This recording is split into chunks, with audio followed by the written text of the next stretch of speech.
Royal Rumble January continues. What's going on, guys? Happy Sunday night. This is Royal Rumble 2003 watch along. This one's going to be fun.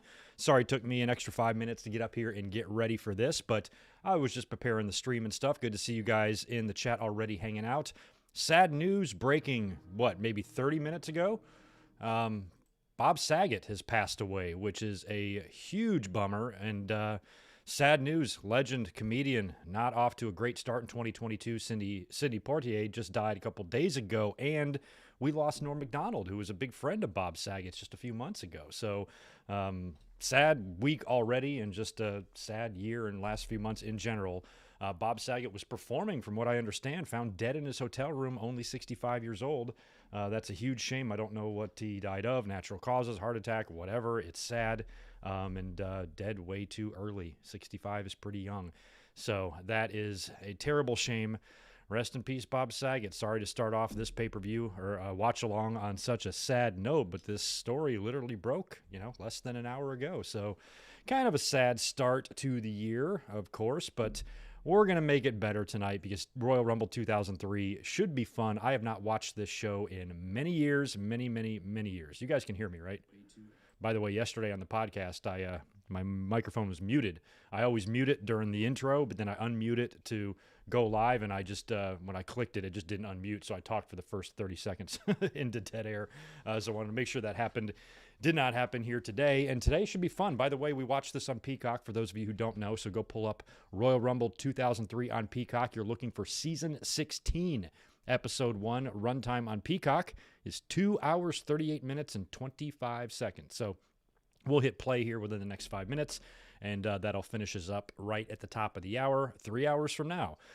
So hope you guys are having a great day, but despite the Bob Saget news and everything else. But I do want to say hello to Jay Lambo and Justin Lowe. Divine Ricks, thank you for that $5 super chat from earlier. Looking forward to this watch along. This pay-per-view had one of the best and worst world title matches of all time and an entertaining Rumble Classic pay-per-view.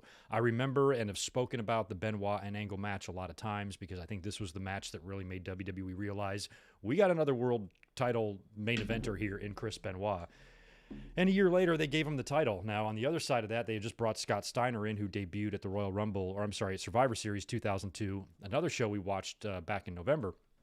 And I remember when they brought him in, I wasn't too terribly excited about it. I was just never a huge Papa Pump fan, big Papa Pump fan. I was a much bigger fan of Scott when he was in the Steiner Brothers, back in the early 90s and shit. But Big Papa Pump and all that stuff was really not my cup of tea. And then when he came in, the stinker of a match he had with Triple H at the Royal Rumble, and why they even put those two guys together and the pose downs and all that weirdness. And it was just, I just didn't like his run at all. So it is kind of funny how this pay-per-view does have one of the best and one of the worst of all time on the same show. So it should be fun to suffer through that together. Considering the short runtime on this show, I'm curious when we watched Triple H and Steiner, if that match was maybe supposed to go longer. Maybe it was so bad they just went home, 8 minutes early, because it feels like this was a pretty early stop time for a Royal Rumble pay-per-view, no less, that has an hour-long match on it. So, should be an easy one to watch pretty quick, too. We'll get through it. Tatanani is here, along with Victor. We are Pro Wrestling. What is up? Raymond Frand, Ben, Max, Big J, David Brown. Glad to see you, man. Happy you're here. True the Game. Deshaun Robinson. I know. Bob Saget. Super Sad. Ruben. And Serge. And Barry MK in the house. Trayvon. Victor, I think I got you. Ernie Garcia. Good to see you, man. Welcome back. How Wheezy's in the house. AJ Daniels. Right on. We got one heck of a little group here. Chaz Medarius. Thank you. Oh, and I saw that you did follow me. I just saw that a few minutes ago. Glad you're here, too. And thanks for the $2. And just got to Twitter. And I'm your first follow. Who do you think my first follow was when I joined Twitter in 2011? Take a wild guess. I probably gave it away. Wilbert Reed is here. So is Tom. So is Angie and Isaac. Right on. The Story of John is in the house. And Roger Dat. Right on. Okay, we got a good crew in here. We can probably pull up our Royal Rumble 2003 now. So for those of you who are here every week, you know how we do this. I did update the overlay a little bit here and made the timer above my head much bigger because last week I forgot who it was, but a name that I've seen in these chats before was like, yo, Greg, can you give me a timestamp? Let me know, where to go. I'm joining late. And I'm like, the timer right above my head. He's like, oh, I didn't even see it. So maybe it was too small for people to follow along. So I kind of updated, our overlay here. And when we hit play together, you should be able to follow along much easier because I have expanded the time above my head, so you will be able to see it better. So Peacock is what we use to follow along here. If you are using the WWE Network, if you're, out of the country or using some other platform, maybe even watching this thing on DVD, then I don't know how easy it's going to be to follow along. We might not sync up perfectly, but if you're on Peacock, we will sync up perfectly. So once we all hit play together here in just a minute, the timer will start moving, and just follow the timer. If my shit freezes or your shit freezes or anything happens, the timer always keeps moving. So we all just need to match up to the timer, and we're fine. So that's pretty much it for the instructions. We'll get into this here in just a minute. We probably want to hit play here within the next minute or two so we can finish up right at the top of the hour, 3 hours from now. Also, Financial Truth and Mixed Partial Farts I want to welcome and say hello to as well.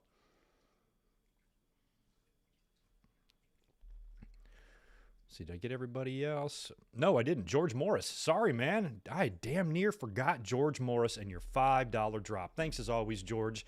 Hey, Greg, how are you doing? Royal Rumble 2003, 0 out of 10. Bad memories for me. My buddy Richard was arrested early in the day, so I did not enjoy. Wow, you remember one of your buddies getting arrested this very same day, and that's a bad memory for you. Well, I'm sorry. I hate to drudge up all these old bad memories from your past, but it's what we got to do here. We're watching Royal Rumble 2003, so just close your eyes during the scary parts. And if you need a hug, let us know. We got your back, George. Always here on the channel. Right on. So hopefully during my lip flapping and gum flapping here, you guys have pulled up your cock and gotten Royal Rumble 2003 queued up and ready to go. You want all your zeros on the bottom. If you do have to watch ads for any reason, get through all that shit, and we're going to hit play together. Yo, shout out to OK Fabe. Go check out his YouTube channel. He is a good dude, man, and he's a bit biased because you were at this Rumble. That's awesome. I don't even know where the fuck this was. Where was this Rumble? They're going to tell us when we sign on here. Where do you live? I don't even know. Is this Northeast? I guess I'm about to be finding out. All right, so hopefully you got the Royal Rumble pulled up here. I have got to do the double mouse thing because I have my timer on one computer and the Royal Rumble on another, and I'm just going to do a countdown from 3, and we will hit play together. All right, my fingers are queued up. I hope y'all's are as well. Get your finger on the play button. We're going to do a countdown from 3 and then hit play together. Y'all ready to rock? Here we go. 3, 2, 1, play. Right on. Continue to be undefeated. Boston. Okay. Oh, yeah, Boston. I remember now. Now that you say that. Do not skip the intro. We're going to watch the whole thing straight through, video packages and all. I've never been to a show in Boston. My dad lived in Cape Cod. I flew into Boston a bunch of times, but I never went to Boston Garden or TD Garden.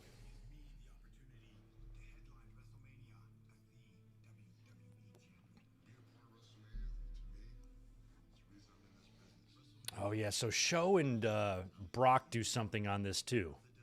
I think they do a singles match or something, right? Is it like with the winner gets number 30 or whatever? Is that how it goes?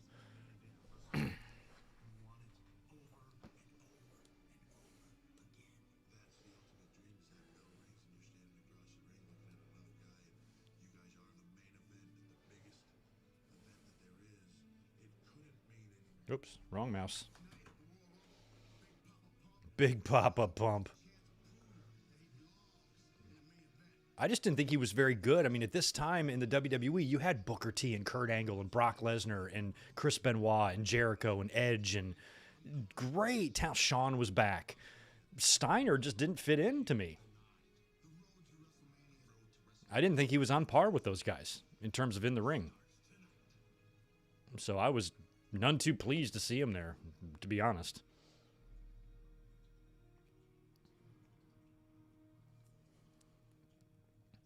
Oh, winner gets to be in the Rumble. Okay. I was thinking it was like winner was number 30 or some shit. Okay. Considering that Rumble or that Show and Brock had feuded and Show took the belt from him, I'm surprised they weren't both in it anyway.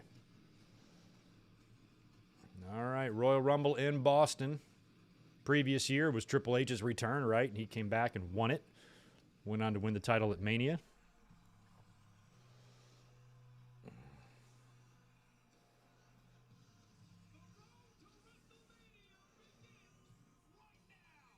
Oh, Undertaker making his return here? Well, where the hell was he? He was out, I guess. I forgot about that. Yeah, we just watched Survivor Series 2002 back in November, and I don't recall him on that show. He must have been hurt.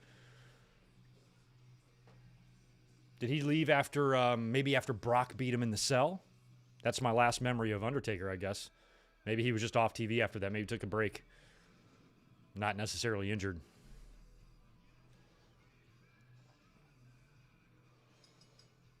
Oh, James Rosano, I'd have to re-listen to that to hear which voice it was. I know one of the main guys that did WWE's video packages passed away not long ago. Very recognizable voice. I wasn't listening, and I have the volume way down. All right, here comes Big Show.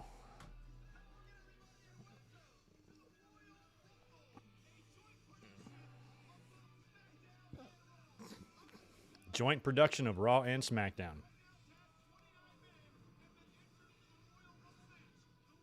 Look at Taz with some hair. He looks funny.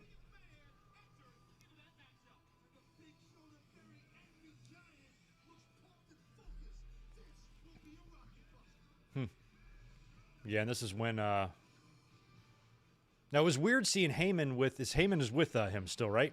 So how long would Heyman hang around with Big Show? I mean, he only held the title for a month. What was Heyman doing by the time we got to WrestleMania 19? I don't even recall seeing him. Help me, We Are Pro Wrestling, and all you other people smarter than me. Here comes Brock.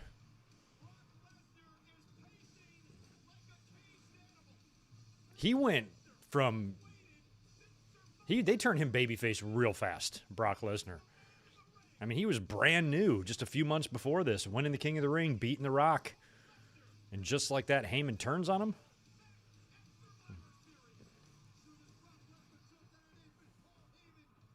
AEW versus WWE. Here we go. With, I think, an Impact official. Am I right about that? Is Brian Hebner in Impact? Heyman was with Team Angle. That's right. But was he there at WrestleMania? We watched WrestleMania 19 last year.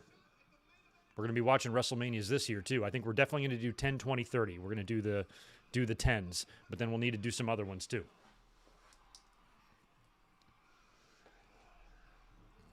Good Lord, look at that specimen. Thank you, Chaz.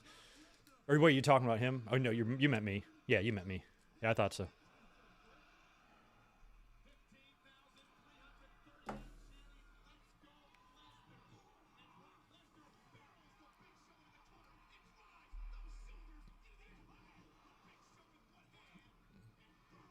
This is payback here. Brock owes Big Show a lot.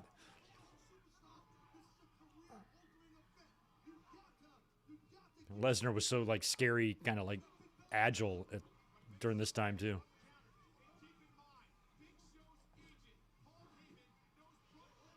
Oh, big belly to belly. Tatanani, I might actually do WrestleMania 15 because I was there, so that would be a good one to do. 23 would be good. Barry's got a good one. I like both of those. 7, maybe. I kind of like that one. Big Show was chunky. He kind of was.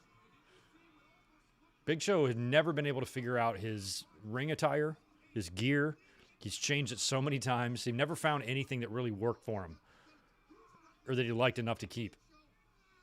And his weight really did a lot of different stuff. Up and down.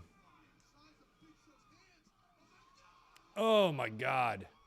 I remember when he left right at the end of like ECW's run, and he was huge. And then he came back at that pay-per-view out of the blue when he really slimmed down. That was right before WrestleMania when Floyd Mayweather punched him. And he came back and he looked so good. He seemed to have it together after that. You were also at WrestleMania 15? No shit. I was sitting way up top. Yeah, we are pro wrestling. That's a good idea. 35th for 3 and 15th for 23rd. Yeah, I was at WrestleMania 3 too, so that probably should do WrestleMania 3. To be honest, we should.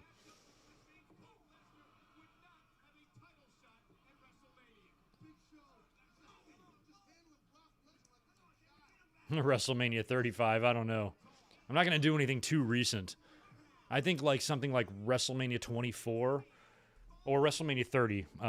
Like I think we're gonna do is about as recent as I'm going to go. I'd rather go something before then.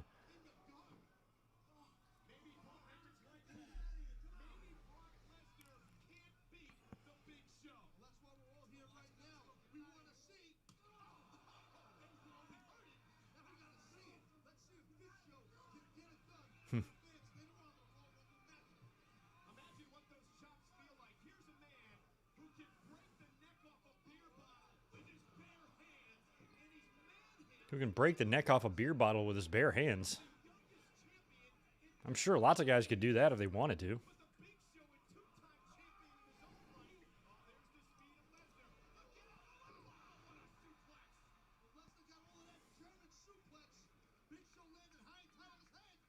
Is the Royal Rumble 4.5 hours long that year? I guess it is.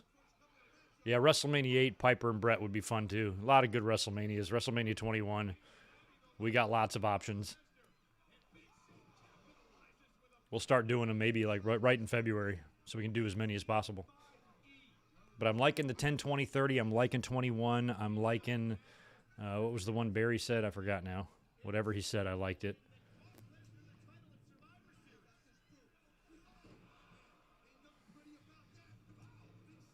$23, that's right. I like 3. I like 23. 15's good. 21. 8. 24 is not bad. 22. I didn't love WrestleMania 22. There was something about it. I didn't love it. I loved the Vince and Shawn match, and I loved Edge and Foley. Didn't care too much for the title matches. Oh, look at that wrestling move. I remember watching this knowing that I was like, they got to do a F5 on Big Show because it's such an amazing feat.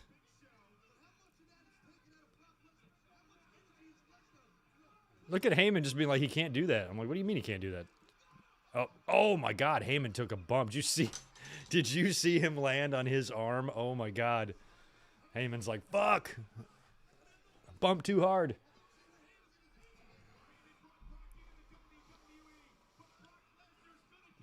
I didn't love 26 either. Oh, F5 to Heyman. I love it. Oh, no. Big Show's behind him. Oh, Heyman survives.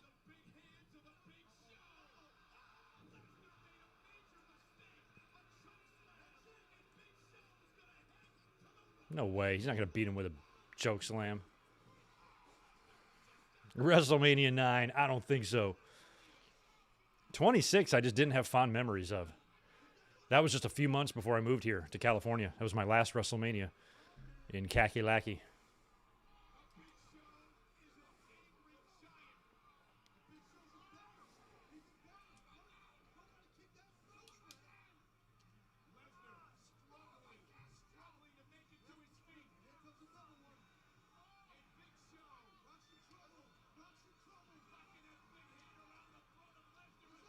Nope. This has got to be it here. There's Heyman. Oh, Heyman took a little weak-ass bump. Oh, my God. There's the F5. Jesus, that strength. Oh, he didn't get him up that good. His knees started buckling a little bit, but that's still ridiculous.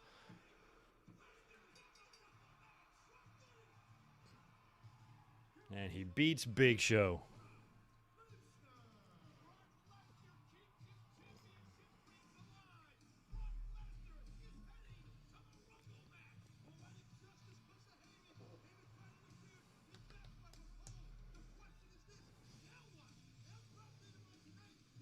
This pay-per-view was the first with the brand split? I thought the brand split happened way back in 2002.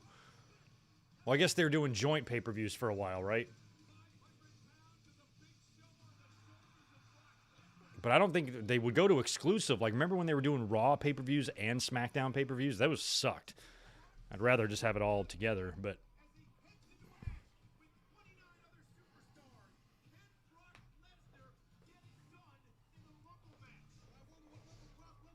well, at least Brock's match was first, and he can go chill now. 12 minutes into the show, and he's already got a victory.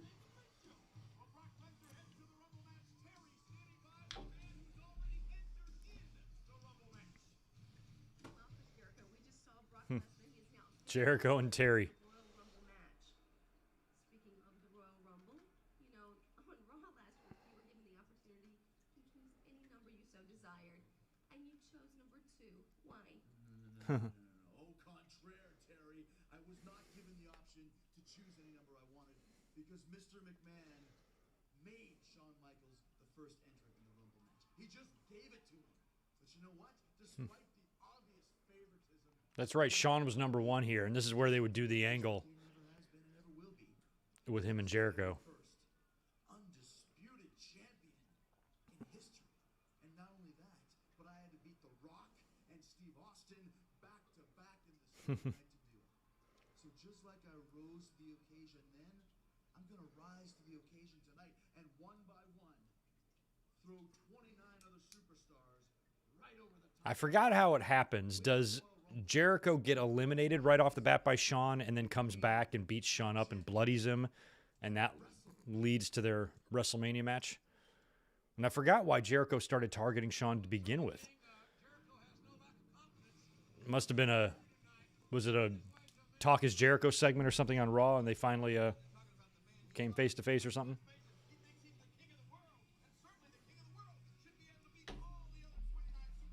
Don't be an ass clown shirt. I know. I love it.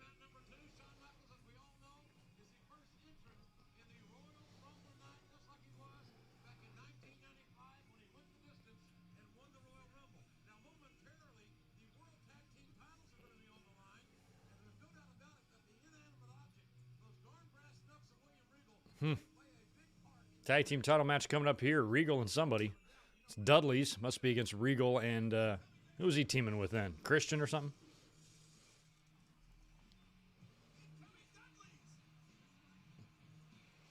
Man, Wade, the Usos have been winning matches with 3Ds lately. You got to wonder if Devon and Bubba might be going to get some of that blood money coming up in February. Wouldn't be surprised at all. Usos, Dudley's, crown jewel. Feels like it's going to happen. Freshly back together, right? Didn't they reunite at the Survivor Series? We watched that.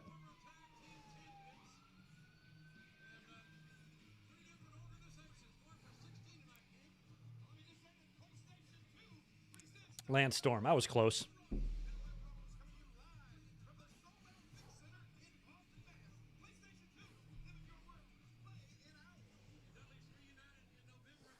Okay, so he just started targeting Shawn out of jealousy because they did, probably because they mirrored each other careers and stuff. I just couldn't remember how Jericho initially began that whole deal. Devon and Bubba aren't friends anymore? Why not? Well, then why the hell are they doing 3Ds on WWE all the time? It feels like they're setting something up.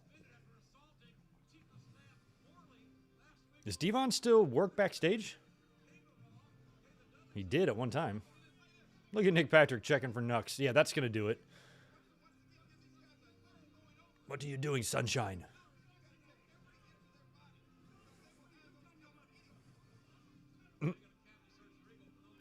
Regal and Storm. I like this team.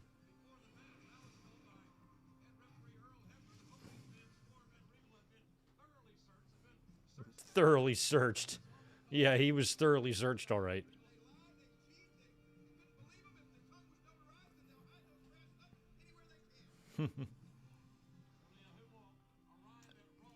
I mean, Nick Patrick, you didn't really check everywhere. I mean, they could have suitcased those knuckles. Anybody know what suitcasing means? I learned that watching prison shows. Wish I forgot.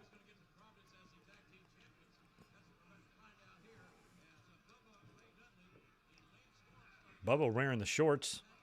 Well, let me see here. Dudley's, Storm, and Regal. I don't give a shit who wins this match. I don't know. This is for the Raw tags, right?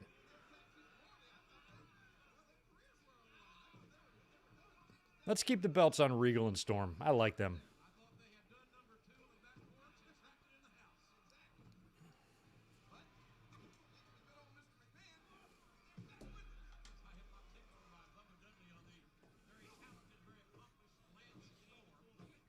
Yeah, I mean, at this point, they probably are doing their own thing. It's not like they're going to be, you know, full-time active wrestlers anymore. They're going to be just making appearances, but they should stay friends. Demolition did a signing today.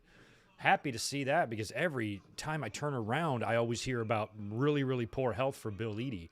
So the fact that he's just still kicking and out there doing his thing is awesome. I would like to see Bubba and Devon keep that same friendship. I want to see them signing autographs as two old geezers 20 years from now.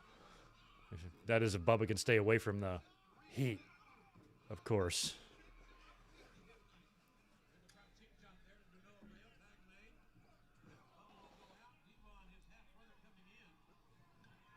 If you guys want to smash some thumbs up button for me, you can feel free to do that. I'd appreciate it. Tommy T, I am ready for this year's Royal Rumble. Looks stacked. We talked about the card yesterday on the podcast, and I think it looks pretty damn good on paper. Look at Regal. He's the best. Oof. Regal's kind of wearing his old kind of like Blue Bloods colors from WCW. And they would bring in, they brought in Dave Taylor. Or who were the Blue Bloods in WCW? Bobby Eaton. Might have been Bobby Eaton and Dave Taylor or something. I forgot.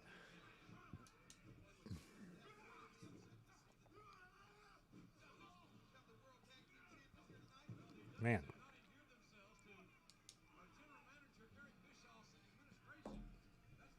Lance Storm has never been boring.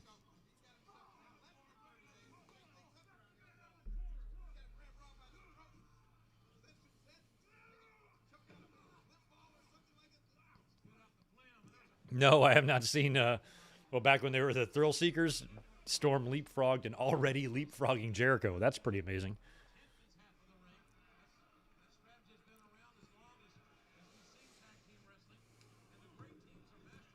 I am ready for the return of Summer Rae. Her and I went to the same college, and she's from the same town as me. But I learned that way after the fact. Summer Rae had already had her career in WWE and left when my buddy told me that. I'm like, no shit, I didn't know that.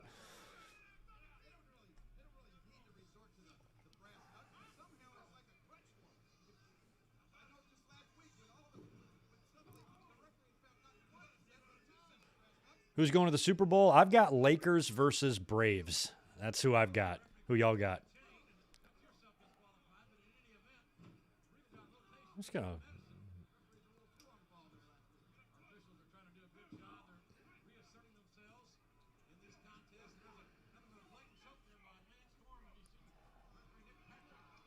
Chiefs, Bucks too could be. I know there was some shakeups today. I was eyeballing some of the scores. I didn't watch much football though. I know the Colts took a loss to the Jaguars, right? And they ended their season. I think it was the San Fran game ended in overtime. That probably had some implications in terms of seeding and whatnot. But I'll just wait till all the dust settles and check out the playoff matchups later tonight.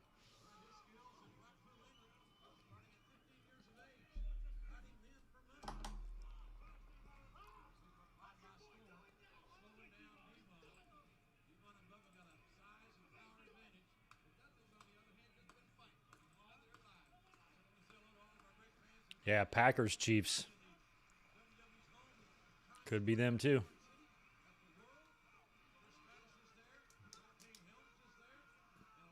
Oh, I thought the Steelers were like still alive. So that means what do they go wild card? Because I think they all thought that was Ben's last game, right? If they win their first playoff game is probably going to be on the road. But is there a chance he could play again in Pittsburgh with enough victories?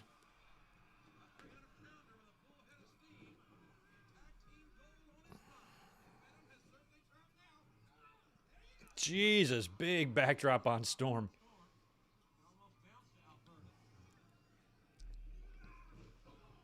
Uh-oh, Bubba's got Regal and Storm. Oof.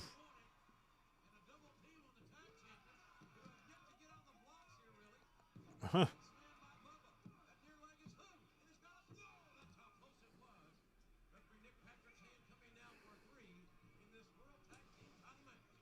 Yeah, we got like 20 women named for this year, but only 7 men.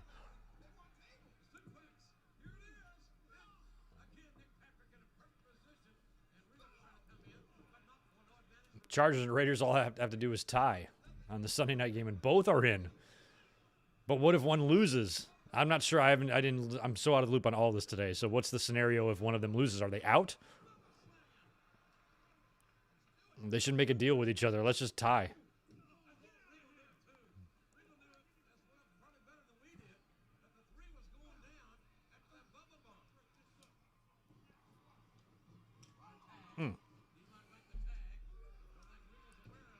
No, we're going to get the what's up thing. They were still doing this in 2003?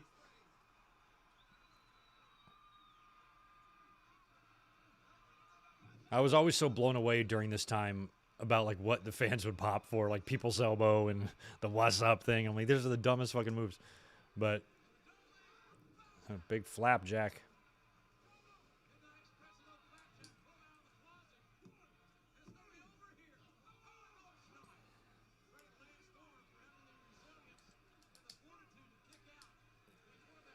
The Bubba segment on Heatwave 99. You mean the promo? There's one. Oh, God. What is he doing here?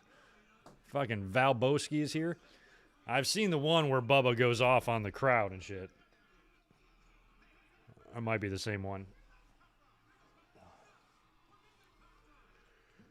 Oh, Regal's got the knucks. Oh, Bubba's got the knucks now. Oh, no. And he nails Storm with the knucks.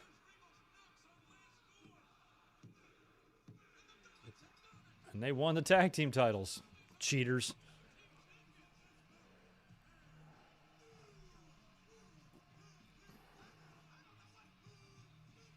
New champ Dudleys. I was rooting against them.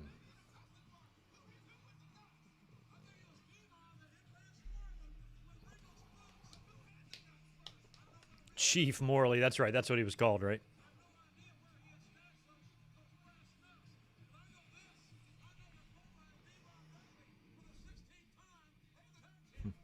Yeah, I was very anti People's Elbow when it first started happening, but, you know, the better The Rock got, I was fine with it once you got used to it.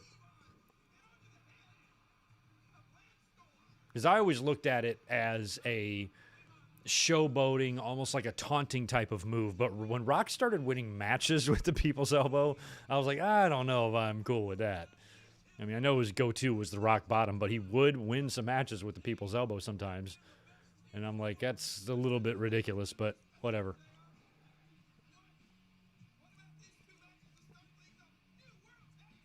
New champs. All right, what match is next? We probably don't have a ton of matches because the Rumble takes up a good amount of time. Oh, good. Tomorrow night, Providence, Rhode Island, Dunkin' Donuts Center. Allstate Arena, Chicago, 1 week from tomorrow. Target Center, Minneapolis. That's still there, right? Madison Square Garden. I've heard of that building. A couple like famous matches took place there, I think. I'm surprised they left this in on Peacock, the WWE live event.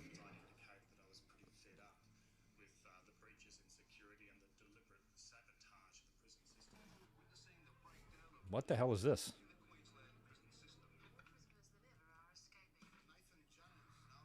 Oh, it's Nathan Jones.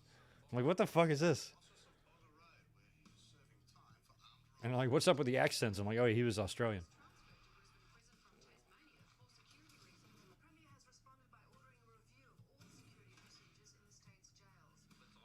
It's just, he was so fucking huge.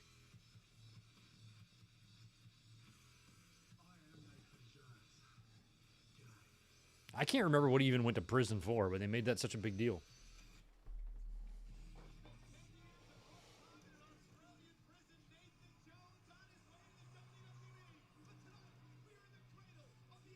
Oh, yeah, the Fleet Center back in the day.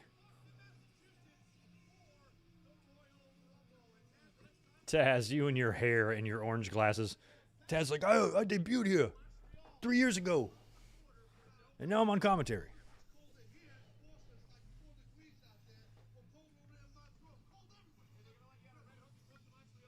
No Way Out, February 23rd. That would be Austin's return, right? Look at Michael Cole's terrible facial hair. Holy shit. Oh, Dawn Marie, how are you? And Torrie. Oh, we get a match between you two, do we? Okay. I missed the moving graphics.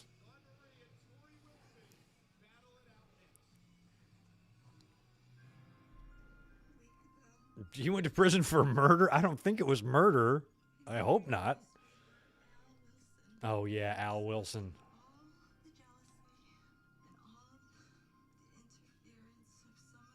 That is so crazy. Rest in peace, Al Wilson. Oh, my God. What is going on? I forgot about all this. Why, was he in a diaper?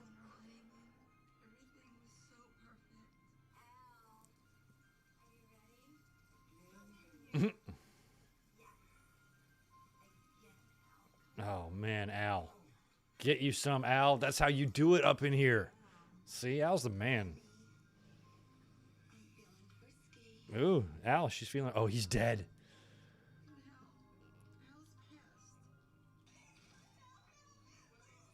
Oh, my God, they're showing them doing this. I don't really want to watch a hotel room death today. Of all days, you know. Oh, the casket. I forgot about all this. He's even in the casket. Look how slutty she's dressed. The public viewing. This is a year after, no, months after Katie Vick. Look at Torrie. See, why do they... If this was a real funeral, she would not have her tits out. I'm sorry. And WWE always has to make sure you dress slutty. Okay.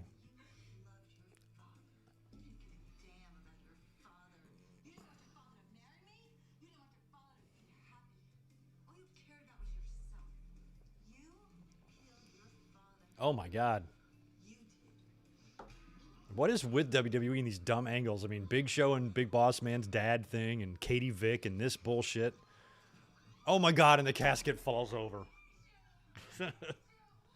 They would not be filming a dead body either. Jesus. You know, when I go through, it's really creepy. When I go through I was going through my grandma's old photo albums once, and I saw more than one picture of bodies and caskets from like wakes or like visitations. And people did that back then, apparently. Like, they would take a picture of the body, and I'm like, what the fuck am I looking at? Like, why is there a picture of this? Oh, she's got the black veil. But apparently that was like a common practice. Seems crazy, but...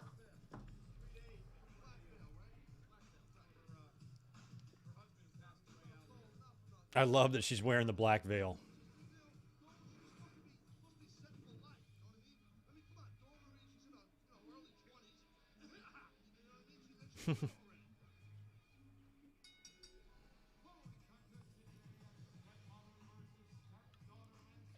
Oh my God, they're actually calling it a stepdaughter versus stepmother match. Jesus Christ.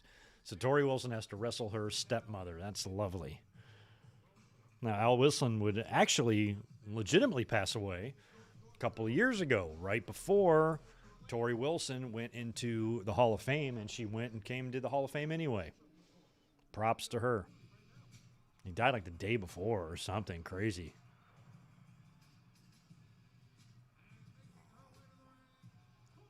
Here she comes, and she's all in white.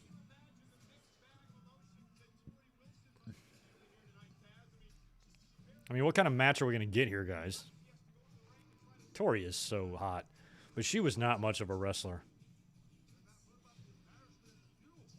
Is she coming in for the Rumble? Was she one of the names listed? I don't think she was, actually.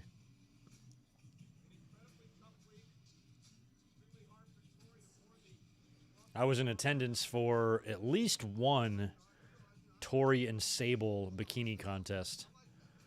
It was Judgment Day. A few months later, I was at that pay-per-view.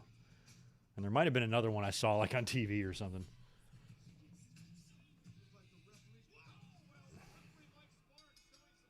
Mike Sparks. I love Mike Sparks.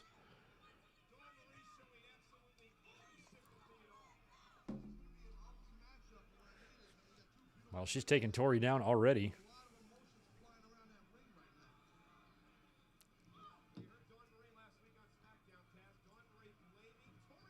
Ooh, Torrie with the tackle. I don't know. I think this match is probably going to be better than Triple H and Scott Steiner. I mean, it's certainly not hurting my eyes the way Scott Steiner and Triple H is likely to do. Even if they do wear a lot of oil. I'm still going to prefer this.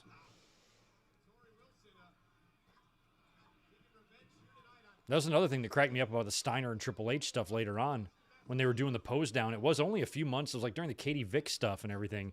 And, or I'm sorry, it would be a few months later, the Goldberg stuff. And Triple H would be in terrible shape. But during this time, he's still jacked and doing his Scott Steiner posing. Oof. That was a pretty good armbar takedown there by Dawn Marie. Look at her wrenching on it, too.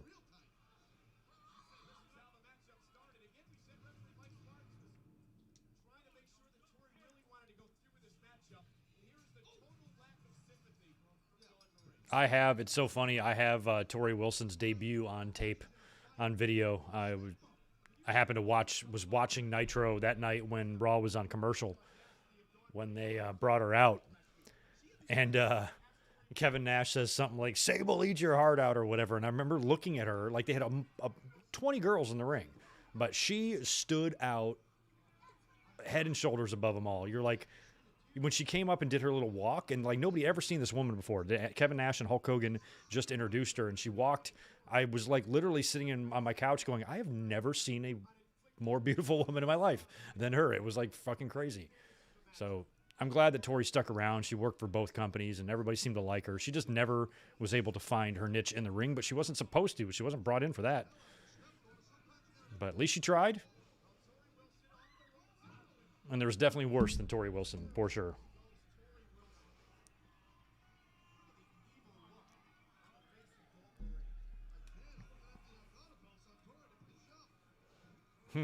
Oh, Donnie, but you've only seen Triple H and Steiner once, and it haunts your dreams. Well, you're about to see it again. I do remember that they did rematch it, right? Didn't they run it back at No Way Out? I think that match was better, but this one was, ugh. And I remember feeling a little bit validated watching it. I'm like, see, I told you they didn't need Steiner. I didn't think there was any use for Steiner on the roster at that time. I thought the roster was way too credible. I mean, you had Eddie and Ray and Angle and Benoit and Jericho and Brock and just the fucking names there. Even Triple H could still go big time at that point. You know, Shawn was there. Austin was about to come back. Goldberg's about to come in. The Rock's there. You know, I was like, fuck Scott Steiner. And his little metal headdress thing he wears. It's ridiculous.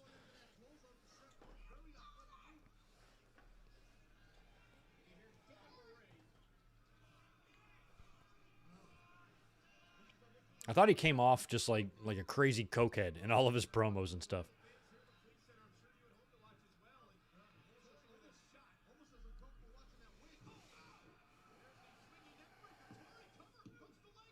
And she beats Dawn. Nice. Well, mercifully, they didn't give us a 20-minute match there. Damn, she's just still crying. Torrie's selling it good. Got to give Torrie props. She tried. She played the game. And she put all in on it, regardless of her limitations. And we applaud her all-white outfit. Fantastic stuff. I know they brought Scott in as a face, though, because of the babyface reactions he was getting. I mean, people liked him. Remember when Vince, during the simulcast, the WCW buyout, and Vince rattled off names like Booker T and everybody else? Big Papa Pump got the biggest ovation of all the names that Vince said. So I think he had that cool heat, I guess, that like a heel DX or a heel Austin would have had. But I just didn't like Scott. I thought he was way too all over the place, and he was way too crazy, and you know, Stephanie. Oh, look at Randy Orton. Look at Randy. Look at Stephanie hitting on Randy Orton. Back off, girl. Bischoff wants some of that. Take care. Eric, I just came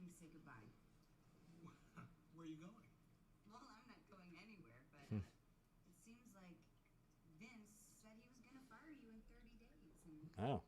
You know, it's been fun. But, you know, speaking of 30 days. Yeah, Candace wasn't great, but she got better. She was not my favorite either. Bombshell might be. Well, Stephanie, it's not just a bombshell. It's an atomic bombshell. Ooh, an atomic bombshell. Atom bomb, maybe. Your face. I mean, what makes you think your job is so secure? Well, first of all, since I am the more Yeah, I really liked Stephanie back then, back in these days. job gets threatened, I've got a bombshell of my own that I'm going to drop this Thursday night on SmackDown. SmackDown was on Thursdays back in those days. Okay. And in case, you know, in case you were wondering, I am a McMahon. And in terms of my job Okay, so they're both claiming bombshells. What are they? is thicker than, well, in your case, blood is thicker than urine. Oh, Cunley, you're starting to get mad. What you gonna do about it, little bitch? This is YouTube. I can't show the screen, you dumb fuck. Why don't you pay $5 and get your own damn Peacock and watch it yourself? That's what the timer above my head's for, you dumbass. Money is much. There's something called copyright. You got to be careful with that stuff. Yes, we will. Smart people know that. Dumb people don't. You fall into the dumb category.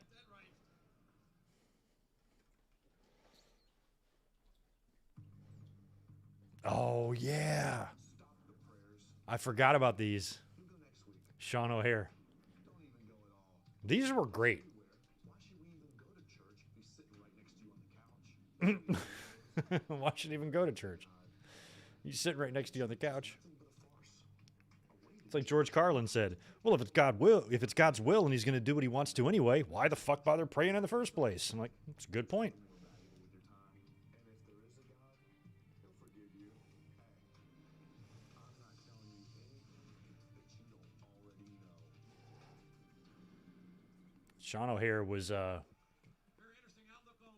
had such a great look, and his athleticism was crazy. Him and Jindrak both. It blows my mind they never. Jindrak was on the cusp, you know, the evolution stuff, but neither guy really. They had the potential was unlimited in both of them. I feel like.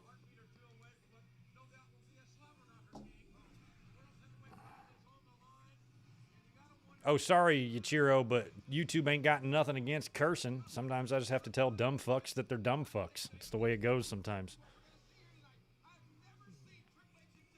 Because, you know, we wouldn't want them to get mad. Oh, he believes Triple H is scared. I don't. Oh, God, we got to watch this match together, y'all. I might need another beer. All right, we're going to run through this video package. Just say hi to my friends real quick.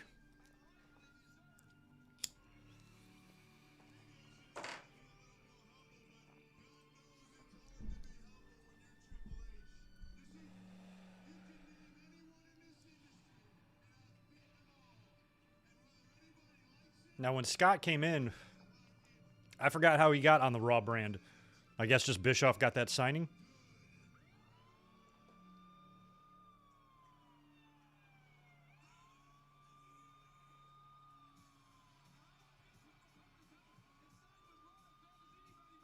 Okay, so he's got his contract. He's going to decide where to sign. He wants to sign with Raw, and he wants a shot at Triple H.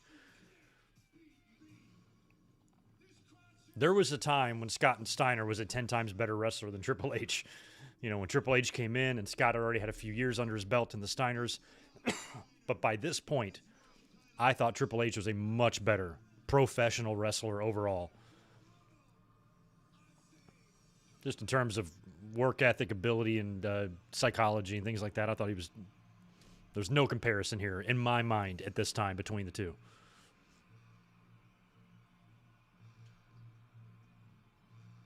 I mean, Triple H might even outweigh Scott by a bit.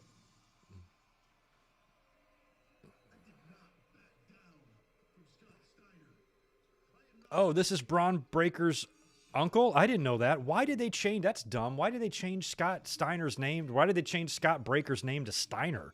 Breaker would have been much better. That's weird.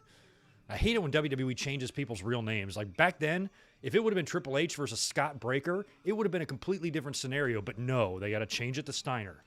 Fucking company, man. Never ends with them.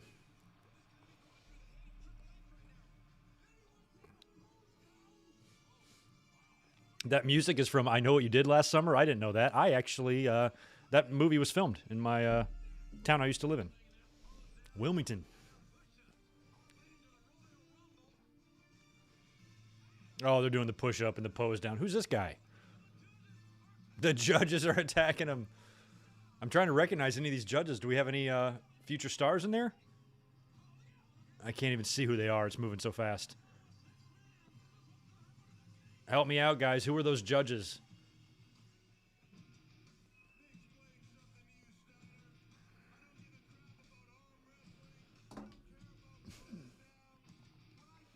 Reign of Terror Triple H didn't bother me as much as most people. However, I will admit Triple H had a couple of wins that I don't think he should have won. And I think that a lot of times is what set fans over the edge. But in terms of him being a main player post Austin and Rock, I had no problem with it at all, especially after they were gone. But maybe in that 03-04 period, like that chamber match with Goldberg and stuff, they might have made some missteps totally. Booker T match at WrestleMania 19 is another example. I mean, aside from isolated incidents where I think they went too far, overall, I didn't really care. There was two brands, you know. I thought wrestling and all that hate would just move on to other wrestlers as we would see that Triple H heat move to Cena. Then we would see the Cena heat move to Roman. It's just like what always happens. Chris Ludecki, I did not, but once you said it, I did. I just never answered it. Sorry. Where did you go?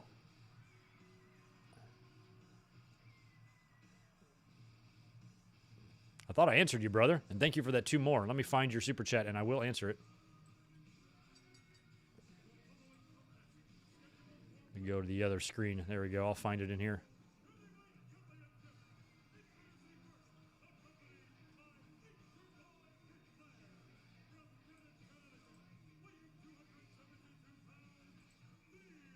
There we go. Hey, repeat it. For some reason, I can't see it, Chris. And I don't know why.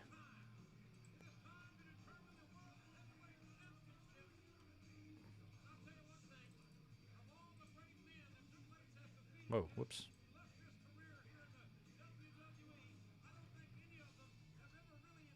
Yeah, give it to me again. I can't even see it on here. Triple H is spitting water, so I got time to answer something. Sorry. I remember seeing it come through. I think it was for 5, and I didn't see it. Now when I scroll back up, I cannot visualize. Oh, wait. I can see it if I just go over here. Never mind. I don't need your help. I forgot I have other ways of seeing my super chats in my studio. Let me just go over here. I'll find you, man. There you are. Sorry about that, Chris. Missed that $5 one from earlier. I love these watch-alongs, Greg. I remember thinking it should have been Brock versus Triple H for the title instead of Steiner. Yeah, but was Brock on SmackDown, though? He would have had to come over to do that. They did do a little run-in behind the scenes, I think, too, with Brock and Triple H when they were both champions and teased something, but we never really got that match between them. It wouldn't be until, 2013 that they would get together.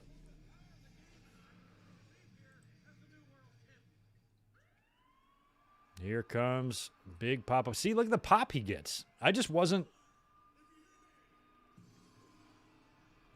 And I want to make sure it's known I wasn't anti-Steiner.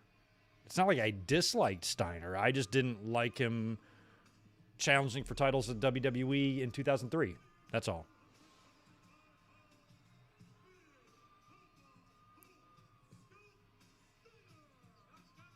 But he was one of WCW's top stars, especially at the end. He was on that final Nitro, dropped the belt to Booker.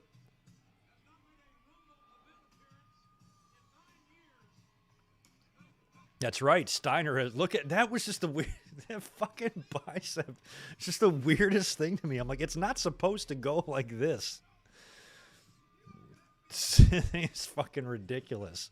I'm like, what kind of weights do you have to lift to get it to do that? Or like, what kind of technique, you know? And what else is going into your body that would make your arm do that? The Wrestling Matrix, appreciate that 5 spot from you, man. Vince McMahon needs to go back to the vault and see what brought him to the dance. I miss WWF. WWE has the talent, but Vince is screwing things up today. Probably the understatement of the year there, Wrestling Matrix. I mean, WWE has many, many, many problems. Eliminating Vince isn't going to fix that much, but it is going to fix some. It's WWE's overall just philosophy, the way they do things now. And Vince has got people in the company who think like him, like Bruce, like Kevin Dunn, and it goes deep. So I think some things will improve when Vince steps away, but some things are going to stay the same too. Yeah. Another reason why I like Triple H back in these days, I thought he looked like a fucking stud with that big gold belt. I think few people in the history of wrestling wore it better. Flair wore it well, but Triple H and that specific title, I'm just glad he got a chance to wear it and wear it for so long. I think in terms of WWE guys, in WWE, he wore it the best. Looked the best on him. Earl, I'm not putting up with any crap from you, and I haven't seen you in like 10 years, but you either.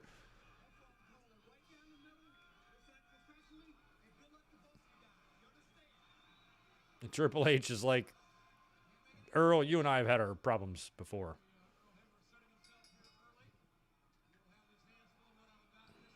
And I don't know, like, when it comes to like super crazy bodybuilding and weightlifting, that stuff I wouldn't know.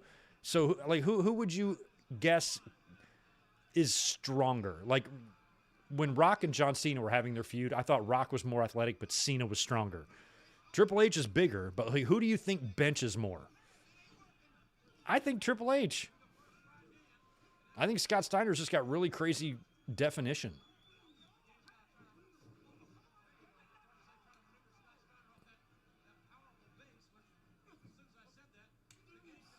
That belt looks great, AJ. I ain't going to lie. I actually need to get a new replica Big Gold. I should just pick one up and hang it in the background. I need one. I had the very first one that ever came out, the WCW released in '99, but it was a piece of shit. And back then it wasn't even like curved and like nice and concave like they are now. It was flat and cheaply made, and I sold it to some guy in Brazil on eBay like 15 years ago. So I need to pick up another one. All right, well, Triple H and Scott Steiner are having this shit show here. Let me go grab another beer, and I'll be right back.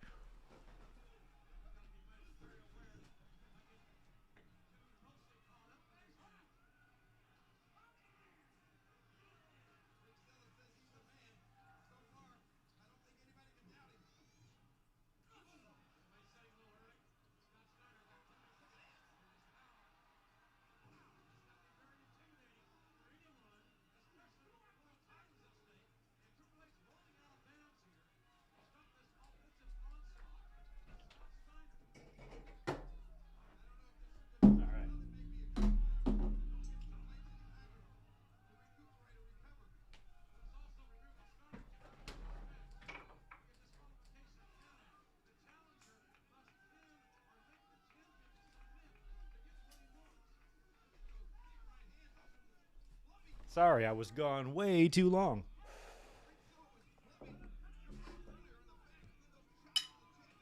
All right, we are missing this masterpiece. I'm sorry, I was stepped away for 30 seconds there.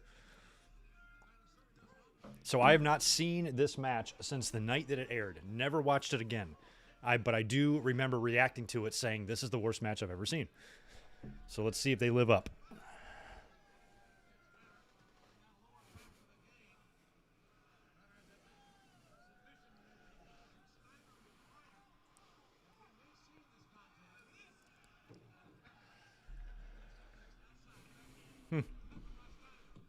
Watch alone of Royal Rumble 05, 06, or 07. That 07 show was pretty good. It's funny, watch alone. That's technically what I'm doing, but I'm not alone. I got all you guys. But I'm by myself in the room here. Yeah, they brawled on the outside first. Looks like they're back in there now. I remember it just being clunky and not very fluent.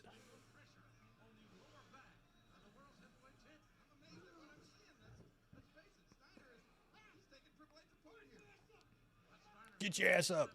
Now, Steiner, I'm assuming the reason he didn't come in is he probably didn't accept the buyout. right? He's just sit out his contract. Because the very next, well, no, I guess it was the previous year, NWO was there. So I don't know what took him so long to get Steiner in there.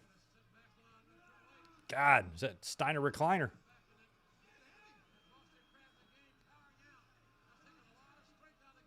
Had Scott wrestled? I'm sure he had. We Are Pro Wrestling. Did Scott work matches prior to this? Oh, good, Cunley. I'm glad you reported me. Good luck with that. Get your report on. See what happens. Absolutely nothing, you punk bitch.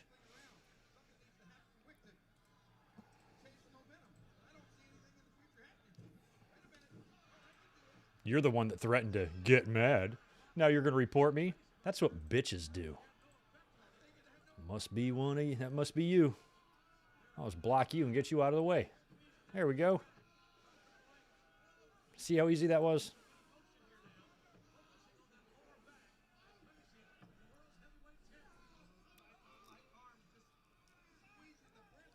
So I want to know if Steiner wrestled because I want to hear Jim Ross say Steiner line. Steiner line.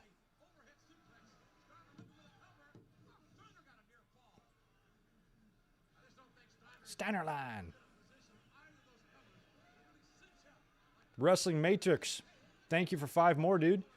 Scott Steiner was a better wrestler in the early to mid-90s. Scott got too muscular, exactly, which took away from his athleticism. 92 was my favorite Royal Rumble. 92 was awesome.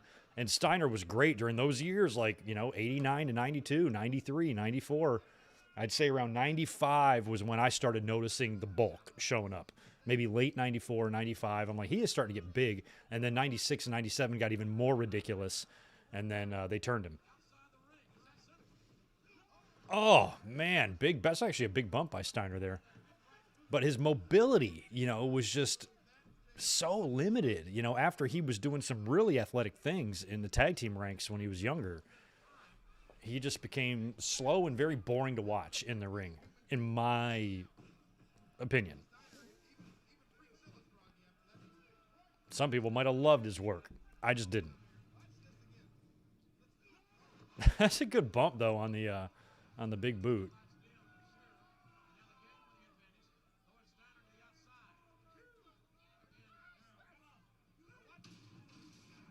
Steiner, at least took a steel steps bump. That's good.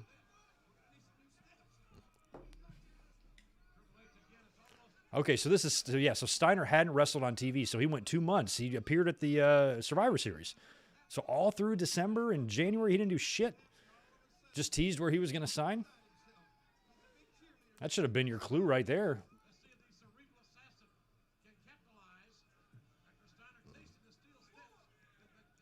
But I mean, if you're a former WCW top star, you're probably going to bring him in, especially with a brand split like they had at the time.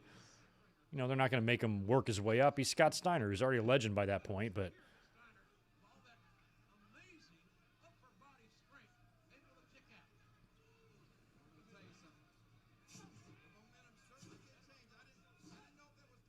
and there were so many just amazing matches being had in WWE at this time.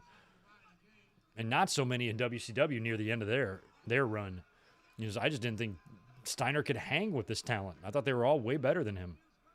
Everybody on top was better than him, and the majority of the mid-card was better than him. All he had was a name at this point.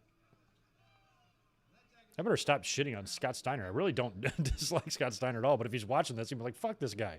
Fuck this bald prick talking shit about me. I love you, Scott Steiner. I love you with like 33 1/3% of my heart.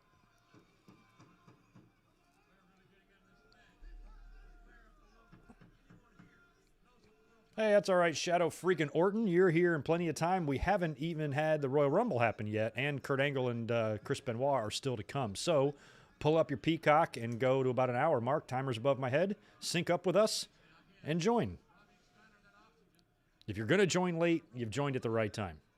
I do feel bad that you missed Dawn Marie and Torrie Wilson, but you're still going to see some great stuff.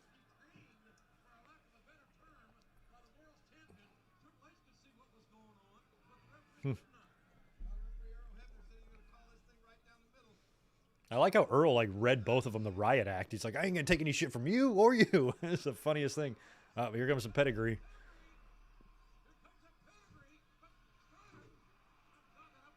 Oh, hey, buddy. Tito is here. You can come over and say hi, bud, if you want. Never liked slingshots either. They've never been my favorite move. I've always thought they were ludicrous. I'm like, that wouldn't work. Do that to someone in a bar. See if you can slingshot them over the bar. I don't think it'll work.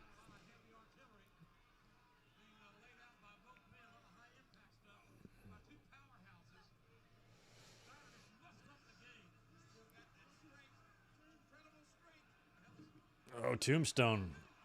See, Triple H is definitely stronger. Look how easily he picked him up. What is that? What's the worst neck breaker I've ever seen? That was like a reverse neck breaker, but Steiner didn't reverse. It was almost like a rude awakening stunner. Shit, this is as bad as Undertaker and Goldberg and Saudi. Divine Ricks, thanks for 5, dude. I actually enjoyed when Ric Flair was in Triple H's corner around this time. So did I. I believe Evolution was formed the next night after this pay-per-view. Okay. That might have explained why maybe Bischoff was talking to Orton there. I'm not sure. Hey, Tito, do you want to say hi to people? Nope, he's going to jump.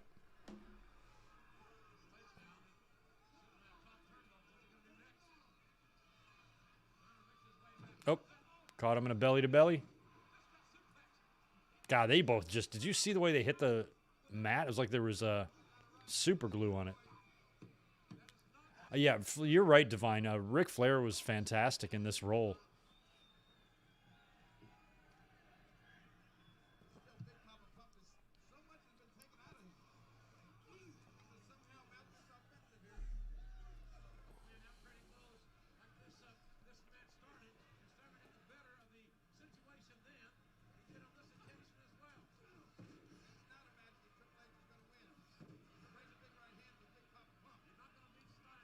I mean, looking at this through 2021 eyes, it's not as bad as my 2003 brain was remembering it, but it definitely ain't good. But I think for this time, the type of matches we were seeing were so incredible. And even at this time, things were still pretty over, that this felt like a huge dud.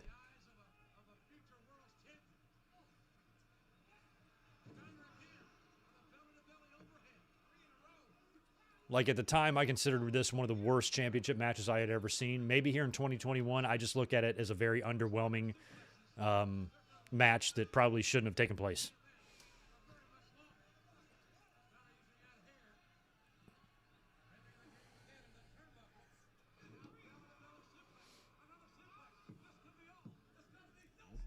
And that was the type of thing right there. Like that shitty cover he just did. He didn't seem like he was WWE 2003 style. Like,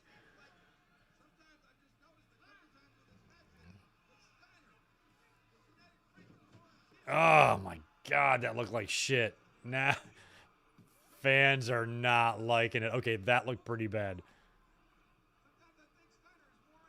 You fucked up, Chance. Yeah. Yeah, this is pretty bad. At least the fans are now catching on. I remember kind of getting, like, bummed out. I was like, man, this sucks, man. I want it to be 1999 again. I want Mankind and Rock and Austin back, and they're all gone. Oh, God, Superplex. Don't die. All right, well, at least they hit it. I don't even know what the finish is here. I know we get a rematch at No Way Out, but...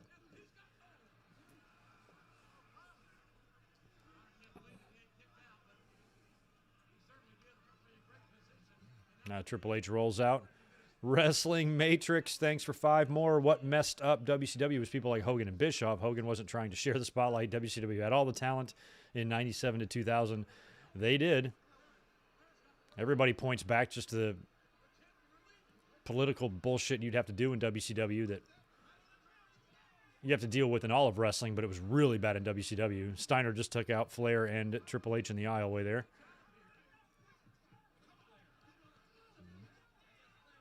But everybody's in it for themselves back in those days, not so much the team, which is why WWE really thrived against them.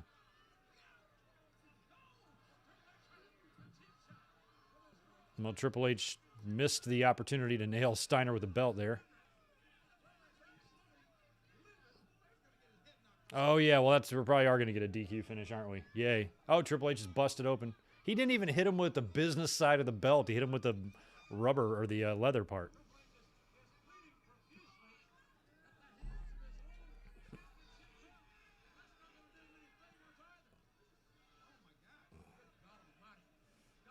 I loved the Cena and Brock match from 2014. One of my favorite ever.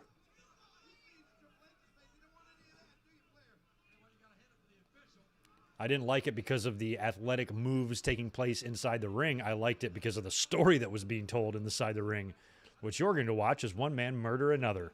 And that was awesome. A squash finish in a main event. Imagine it. That's to me, that's the equivalent of Hogan just getting randomly squashed back in like 1988. Toyed with in the ring, beaten and pinned.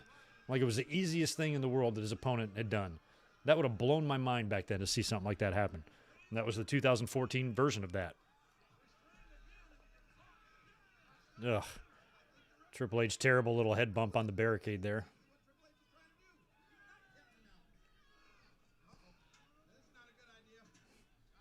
Good to see Hugo, Siminovich, and Carlos still over there on the Spanish side.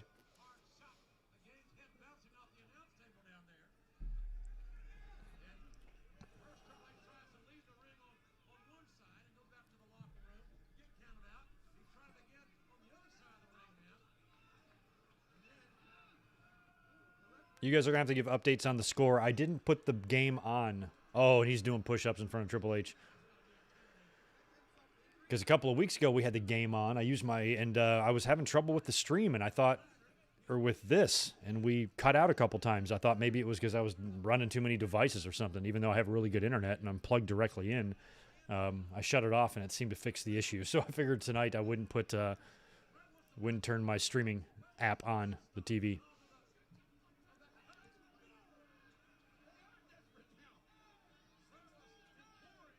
Kind of cool seeing Flair hold that belt too, isn't it?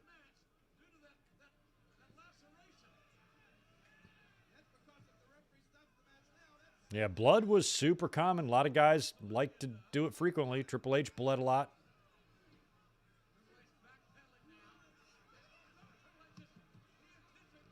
Yeah, he did. Is Earl going to DQ him for that? So it looks like Triple H is trying to save himself here. Yep. Oh. No, he's about to do it, and Earl says, no, fuck it. I'm going to... Earl is the most over guy in this whole match. He's been laying down a law from the beginning, and look at him. Do the pushing spot. Oh, wow. Well, I'm glad they didn't put the title on Scott Steiner here. I don't think that would have gotten a very good reaction from this audience.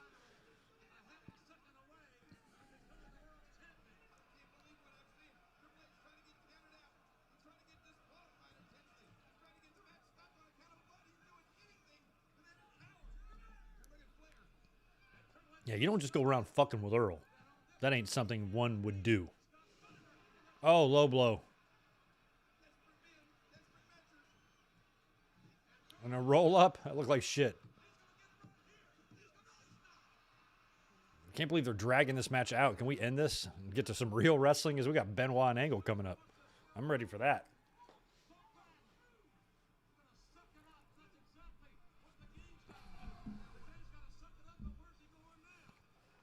Yeah, Sean would be bleeding later, right? The sledgehammer has arrived. Well, Earl is right there, dummy.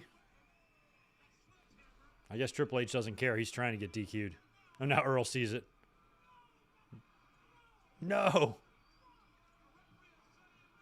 Oh, there's the DQ, of course.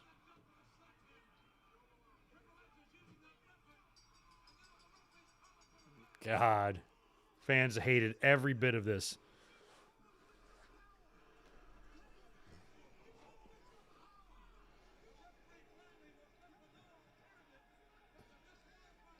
James Krause, if you're asking if I can show the screen, I cannot.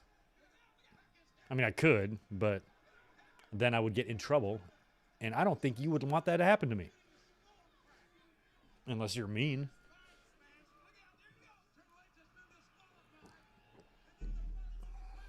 Is Scott Steiner wearing a thong? Is Scott Steiner wearing a thong? Is Scott Steiner wearing a thong? Guys, is Scott Steiner wearing a thong? Look, Scott Steiner's wearing a thong. I'm pretty sure Scott Steiner's wearing a thong. Oh, God. It's purple. Pull your shit up, please. God. God. I didn't know we got a little Scott Steiner thong bonus at the end of this match. I just thought it was your normal, typical, shitty fucking match. Holy shit.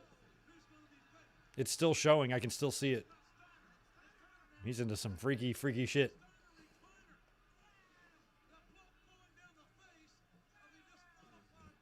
My thongs are gold, so purple ones always, you know, take me off guard. Or catch me off guard.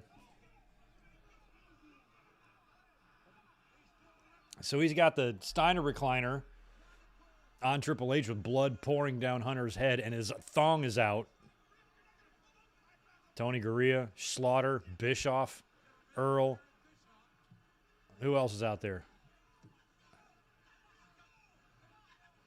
Let him go.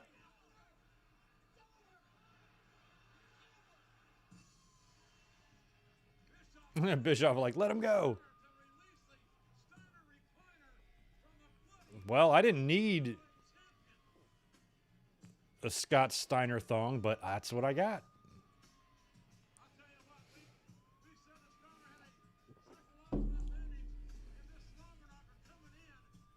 Oh, he's got that belt. Don't touch that belt. He never held gold in WWE, did he? I think it would have been okay if he won the tags. I don't think when he teamed with... Did he team with Test or something? I don't think they won the tag belts, but if they did, it would have been probably kind of cool for him to win the tag belts again. 10 years apart.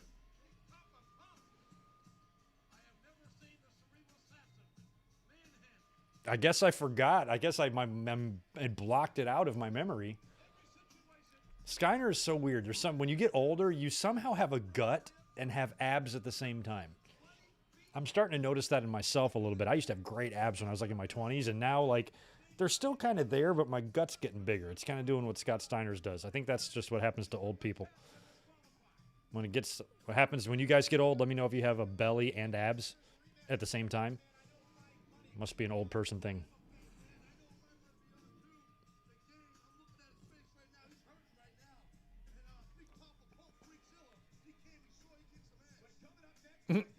Michael Cole, if I have to look at your fucking facial hair for one more second, I'm going to vomit a live chicken. I can't handle it.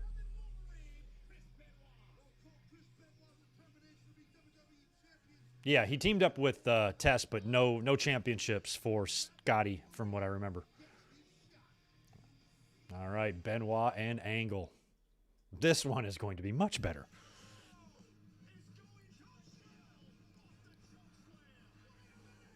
Wait a minute, it's Lesnar. Yeah, Lesnar and Angle were kind of homies at first.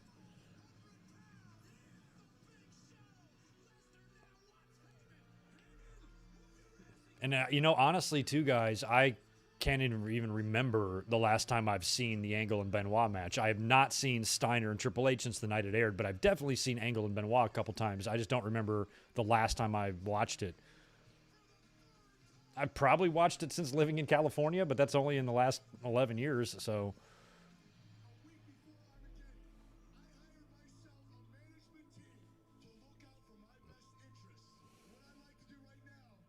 Know what I did recently, speaking of chicken? I air fried an entire whole chicken. Turned out great. I think I did like 40 minutes and then flipped it another 40 minutes. Mwah. Gave it a little spice rub. Came out great. Try it. Cheap, easy dinner. Can't beat it.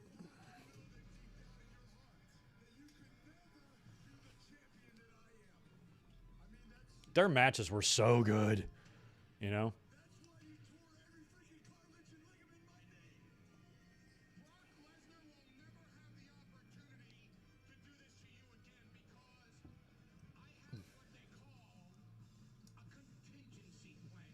Oh, so is this when they introduced Team Angle?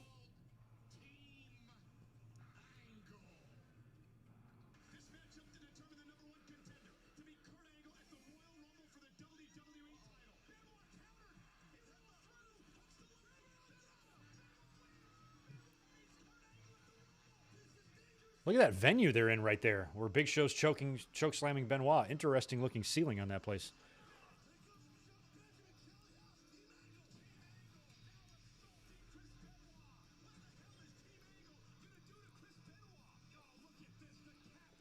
Yeah, this match here, when it comes to Chris Benoit and how frustrating all that stuff is, this is one of those matches. This match here against Angle, basically everything Benoit did with Chris Jericho. And, of course, Benoit's big moment at WrestleMania 20. All that stuff, great stuff, can never be celebrated. Nice job, Chris.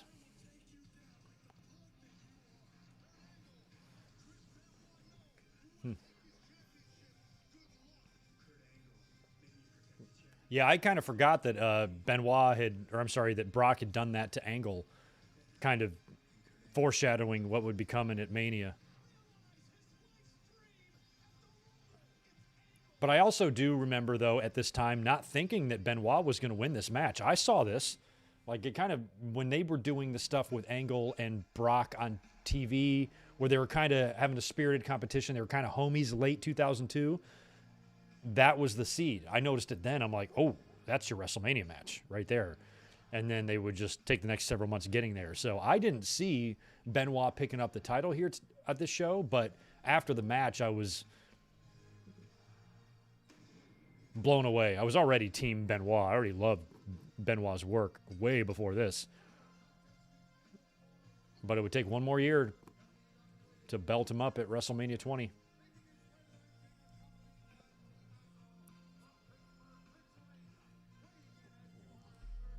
Yeah, the WrestleMania 17 match was good. It was just kind of thrown together. Angle dropped the belt to The Rock, which set up the Houston We Have a Problem match, the month before. So after that, he had nothing to do. He had no championship rematch, so they stuck him in there with Benoit. It turned out to be a great match.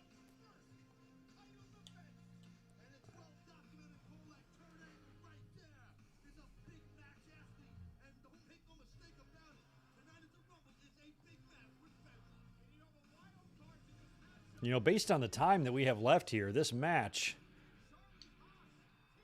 I guess, is only going to go about 20 minutes.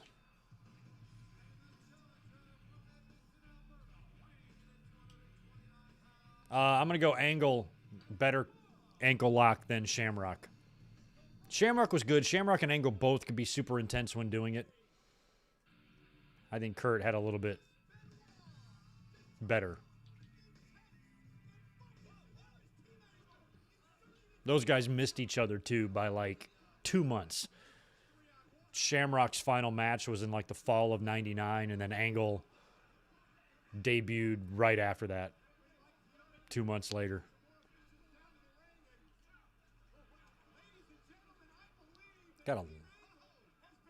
We got 4 referees kicking out Team Angle. That's good. Get the fuck out of here.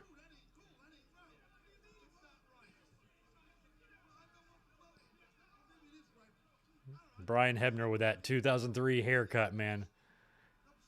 It's like 02 and 03. It would be really short, and you'd almost have bangs, sort of, but real short bangs is what guys were doing. A lot of guys were doing that. Not me, but other guys.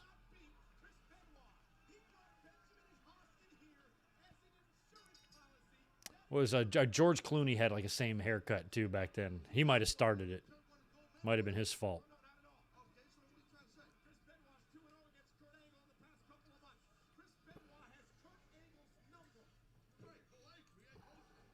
Yeah, you're right, Cole. I agree. I told you that. Taz is underrated as an announcer. He fucking cracks me up.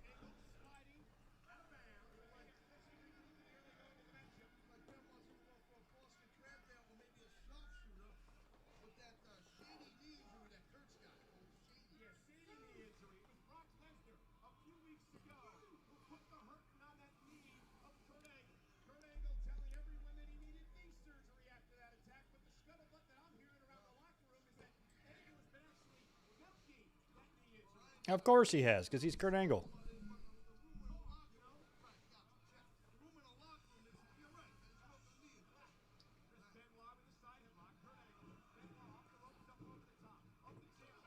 Seems like you'd have a fucking headache after working a match like this. I mean, everything's just so stiff, so intense, so crisp. They lay everything in. The fucking upper deck can hear the flesh on flesh smacking.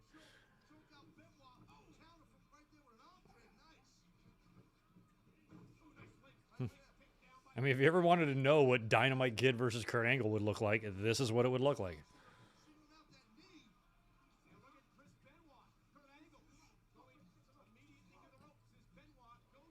If we could just throw like a 1992 Bret Hart in this match and make it a triple threat, I might not be able to contain my arousal.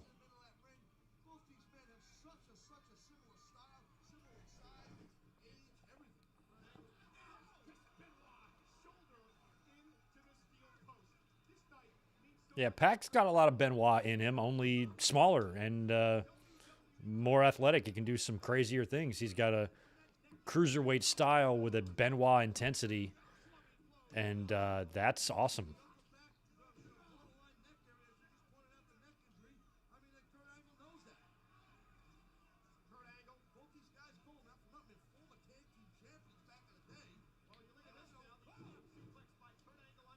Hey, I'm with you, Victor, man. We talked about that yesterday on the podcast.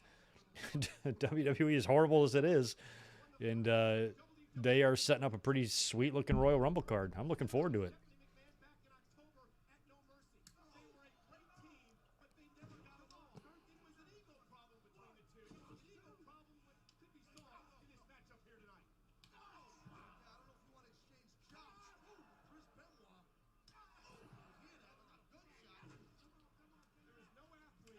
I always thought that, of course, it's way too late now, for maybe not, for any of this to happen, but I always thought Cesaro could be WWE's modern Chris Benoit.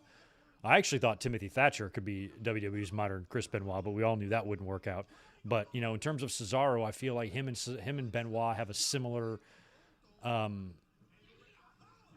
type of smart fan respect and indie experience and international experience and things like that, that I think Cesaro shouldn't have got a moment like Benoit did. Because Benoit was not a strong promo, but he had the respect of his peers and all of the fans. And the matches he put on were fantastic. You could always count on him. He was always in good shape. He always delivered. He was Mr. Reliable, you know? And it was rewarded at WrestleMania 20 for him being that way. But I feel like Cesaro, his career and his ability and the respect he has from everybody kind of mirrors what Benoit had back then. But it's a different time now.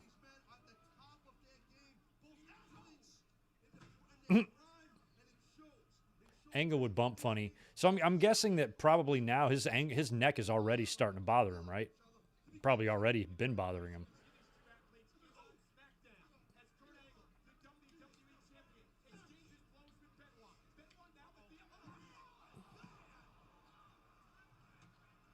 Benoit was awesome in the ring. I would not go as far as saying that he has no match. I would put Benoit on the list of the greatest ever, but I wouldn't put him hands down greatest ever. Nobody can touch him greatest ever. Hell no. That's silly. You can appreciate somebody's career and ability without being ridiculous about it.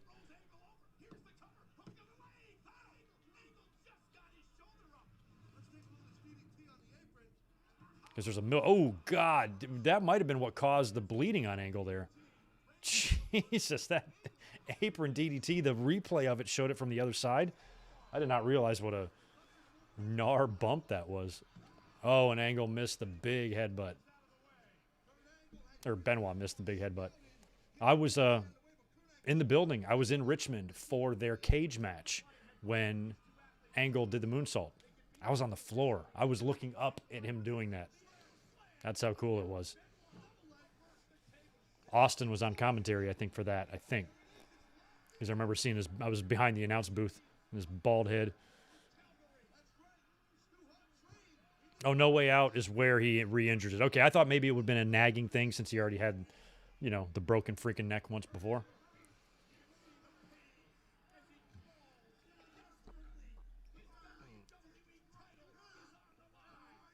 I always compared Angle's WrestleMania 19 match with Shawn's WrestleMania 14 match because they both got it kind of hurt right before. They probably neither one of them should have really been in the ring, but they did it anyway because it's WrestleMania. It's the main event. And despite their limitations, both put on acceptable matches. Like Shawn and Steve, that wasn't the best match they ever had at 14, but it was good. And and Angle and Brock wasn't the best match they ever had, but it was still good. That's because Shawn and Angle are fucking pros. Nice belly to belly.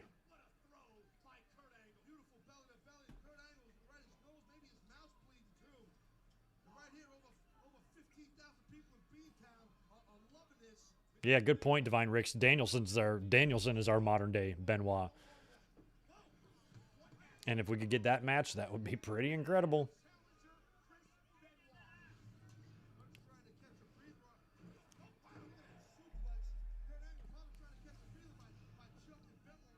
Benoit's sharpshooter over Rock's sharpshooter.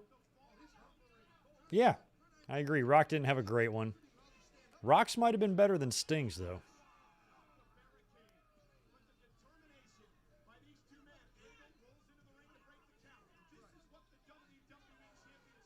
As a pro wrestler, what they can do in the ring, I appreciate a lot of Bryan Danielson's style more than Chris Benoit. But Chris Benoit, where he made up for it, was just his intensity.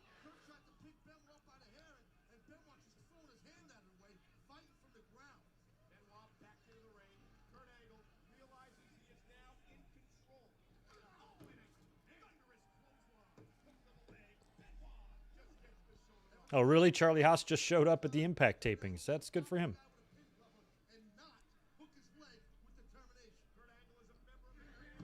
AJ and Chris Benoit, we actually could have gotten.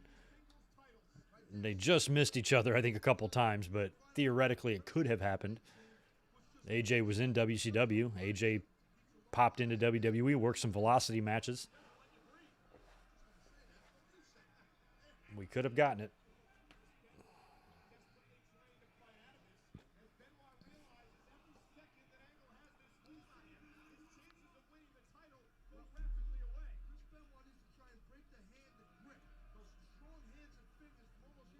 Yeah, Kyoto's got a tall order here, man.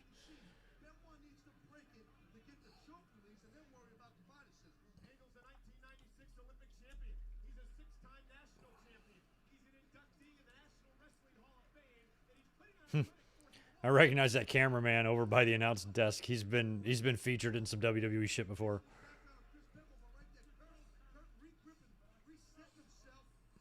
We were only, what, 8 months in? Something like that to the WWE name.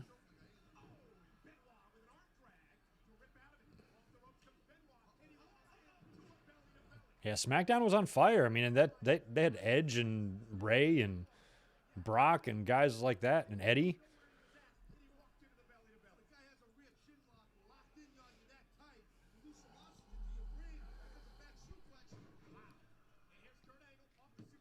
Yeah, we were close to seeing Benoit and Punk. We were supposed to see it, but we did not get it.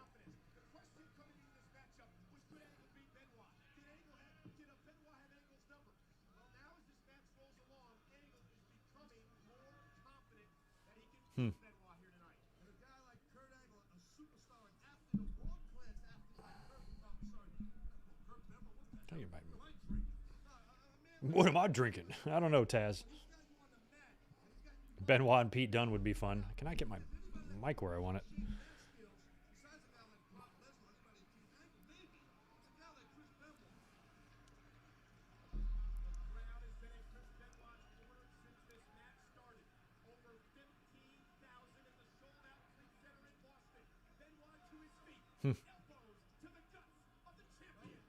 Nope.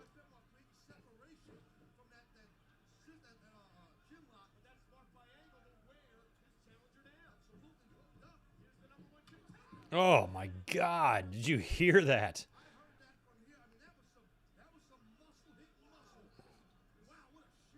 Benoit and Walter would be crazy. I can already feel those chops on my chest. Ouch.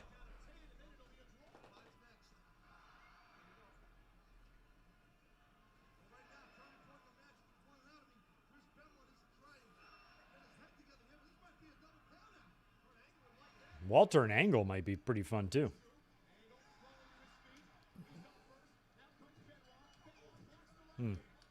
What a right hand.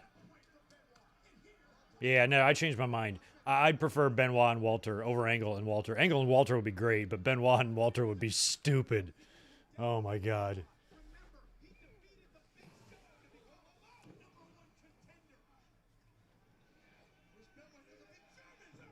Give me a Benoit Walter takeover main event in front of a sold out Barclays. That's what I would like to see.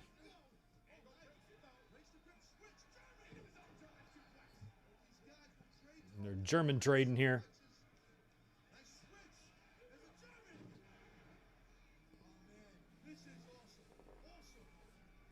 Yeah, Walter will be at the main roster very soon.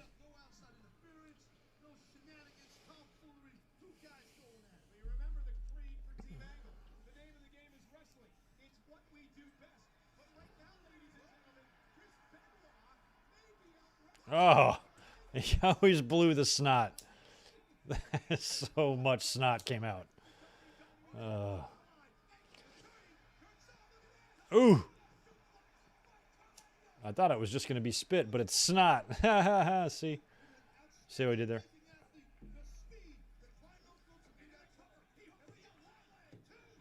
Alan Barkley, yeah. Royal Rumble's got to be next.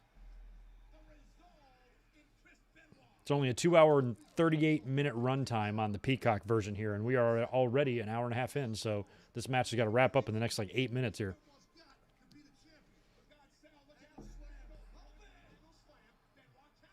Nice. God.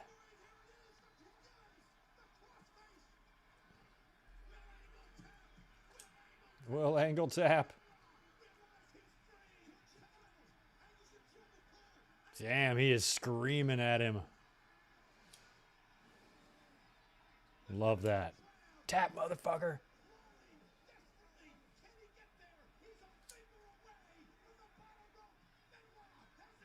Oh.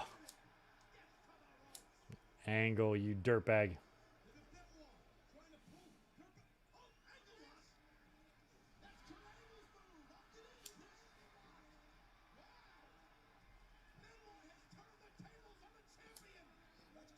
No, you're not going to.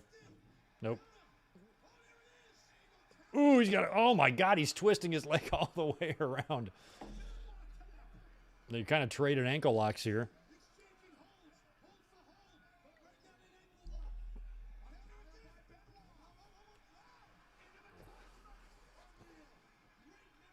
Oh.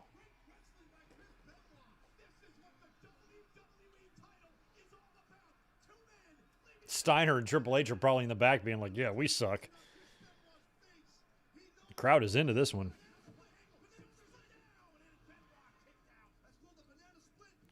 Has Angle done the, he usually did it in every match around this time. Has he done the running up to the top rope to belly someone off the top? Like if Benoit goes up for his diving headbutt and Kurt Angle makes a run for it. Look at the crossface on Angle with Tony Chimmel and Howard Finkel in the background. Oh, there's the Angle slam. Oh, you can't cover, though.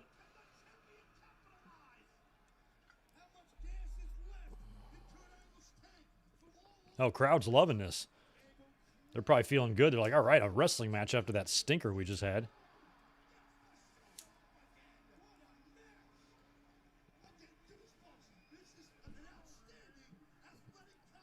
I'm like, if you're in a world championship match and you have a worse match than Torrie Wilson and Dawn Marie, you got some problems. But this thing is just the opposite of bad. He's got it locked in.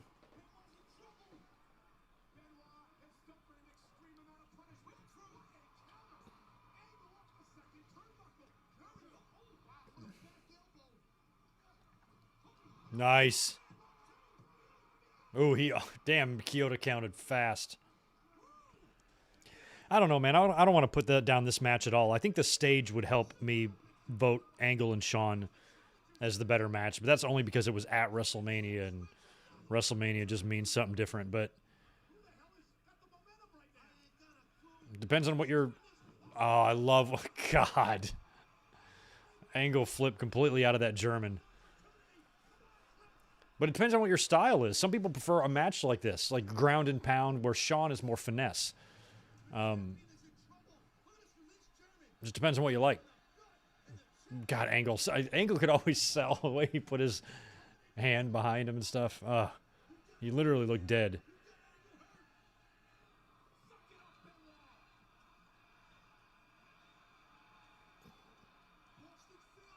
Look at how far Angle... No way. No fucking way. He hit it.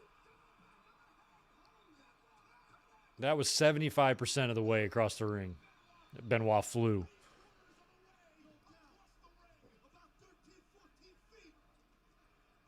Holy shit. I was like, look how far Angle is. He's in the other corner, and Benoit...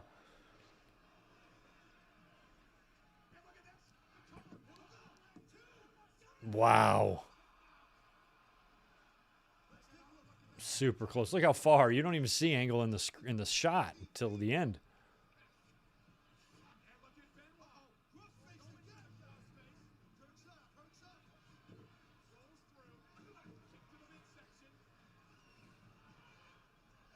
Big power bomb. Oh, that kind of snake eyes him. And now the Angle slam. I feel like Benoit's got to kick out of this. Or Angle took forever to get over there. Kick out.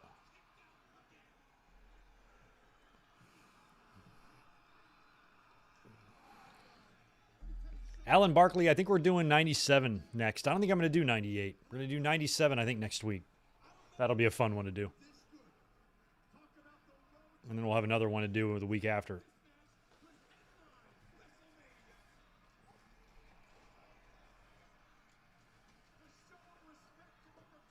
Let's go Benoit chance. Now he's got the crossface on again.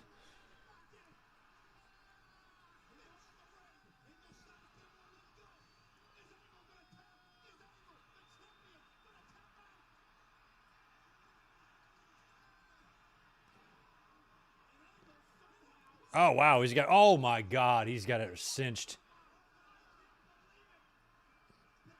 I don't know. I mean, I know Angle wins, but I don't know how it ends.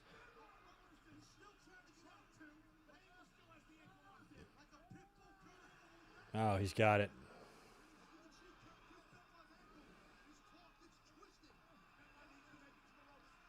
Oh, he got out of it. Angle, oh, he's relentless. Because I was about to say, is this a tap out? Does Benoit actually tap for the finish? He might. If Angle pulls him, if he drags him back. Nope. Oh, I love the tenacity of Angle on that ankle. So you're going to have to fucking pry my fingers off and my arms off your ankle. Oh, and he's... Oh, it's it. He's got to tap.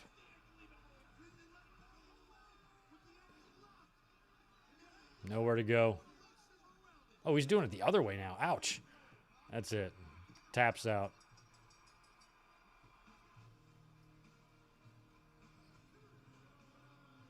Hey, Angle beat him clean, you know?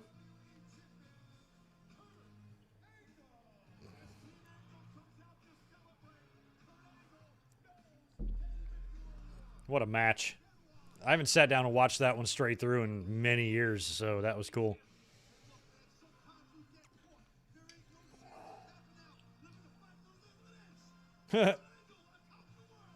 On top of the world. I am a big testicle. That's the sign that was in the background of Angle's celebration. I am a big testicle. He wasn't even calling anybody else one. He just said, I'm the one that's the big testicle. I'm like, okay.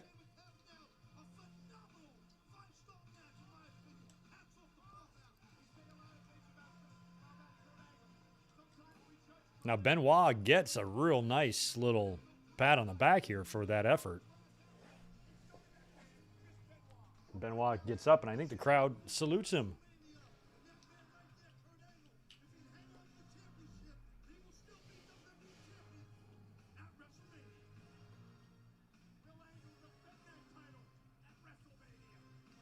I loved the Benoit moment in 2004. I actually think it should have came the year before, man. Look at this.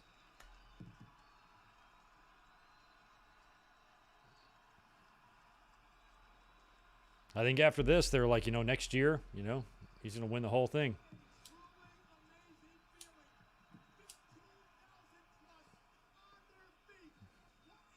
That was awesome.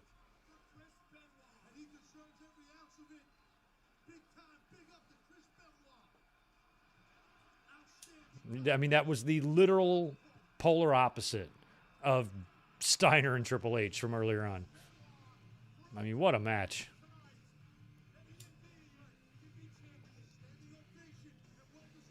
I got to see Benoit wrestle a bunch of times. I watched him and Jericho trade the IC title with each other a couple times, and he was so good. I've seen an Angle and Benoit match in person. Look at Rob Van Dam stretching. Who's this? Kane? Yeah, Kane. What's up, Kane? What's up, Kane? Rob, you are one hell of a tag team partner. But tonight, it's both of us in the Royal Rumble. Right? Now, 2 years ago, I was in the Rumble. Kane was all talking. Where's your little thingy? Where's your... Man short of winning the whole thing. So make no mistake about it. Tonight, if you're the one man that stands between me and winning the Royal Rumble, I will not hesitate to eliminate you. Oh. Hey, that's cool, man. Totally understandable. I got it. Every man for himself, right?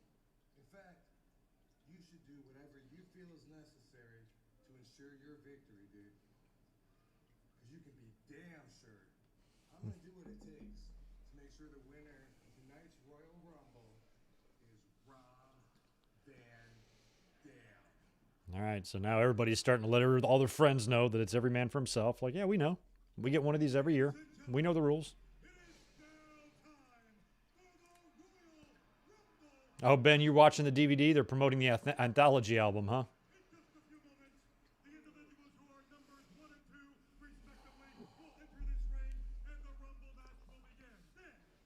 Oh, every 90 seconds. That explains why this runtime. I'm like, we're already over here. Well, that's good. At least it's not 2 minutes.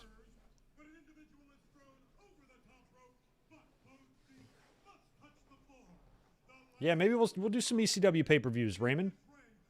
After Mania. We'll do some like this spring and summer.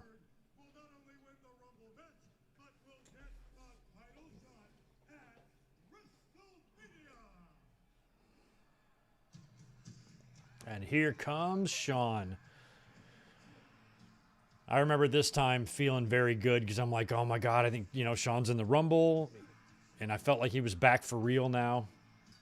For good.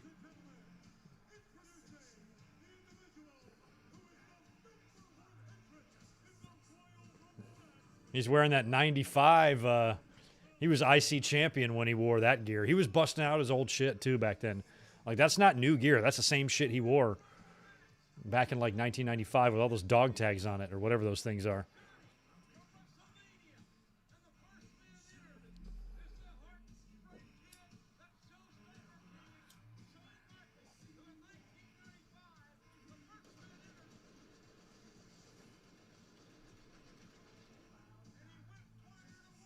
Wire to Wire 95, one of the worst Rumbles of all time. We will not be doing a watch-along of 95, although we did do a review of 95 last January, if you want to check that out.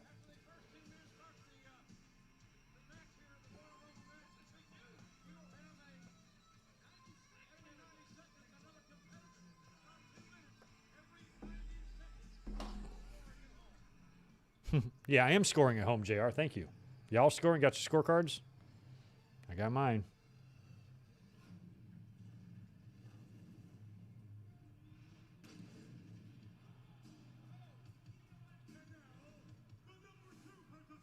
Jericho.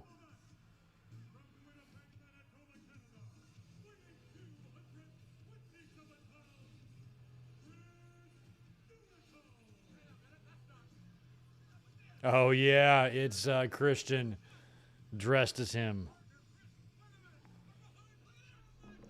Oh, bastard. You no good little bastard.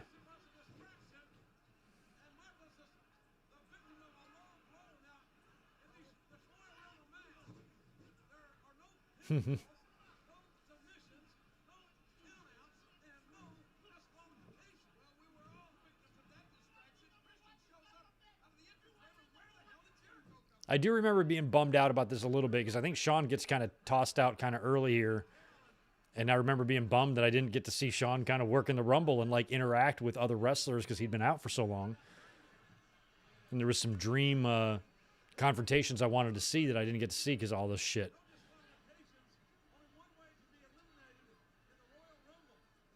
And then help me out. We Are Pro Wrestling if you're still here. Oh!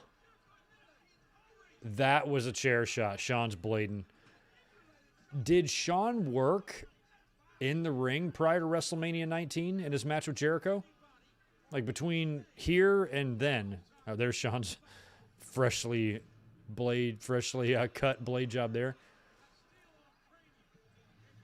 Because I think Sean was still like an attraction. Like he might not have wrestled until WrestleMania 19 after this. I'm sure he did a ton of segments on TV and Raw setting this up. But, oh, Sean is bleeding good, too, isn't he? Oh, who's this? Chris, this fucker.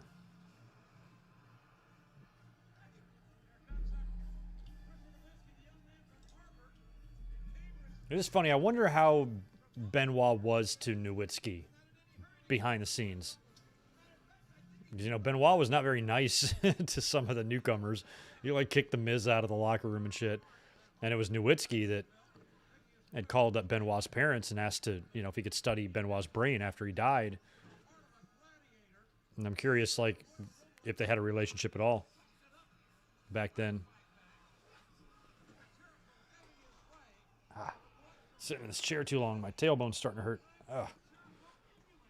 So he did work, Victor? He did work prior to WrestleMania? I mean, I watched all those Raws during that time. I just don't remember if he was in the ring at all. And that's it. And then Sean's out. I was so bummed. I'm like, fuck, for real?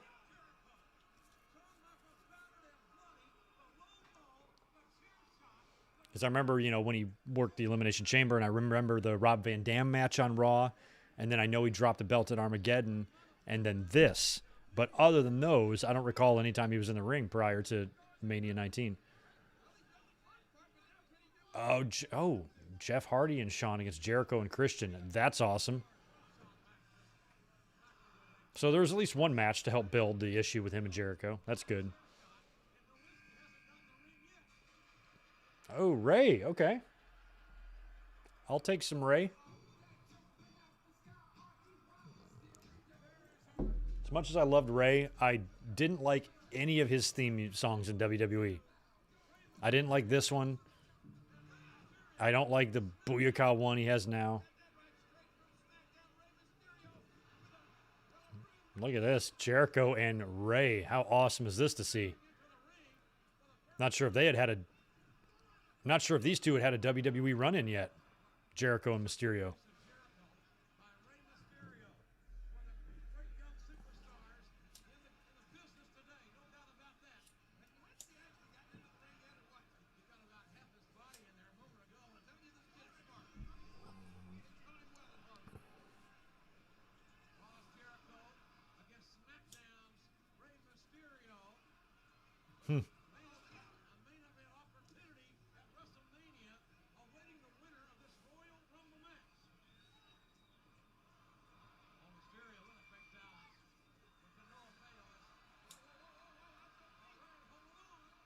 Yeah, Nowitzki's not even in there yet. Here's Nowitzki.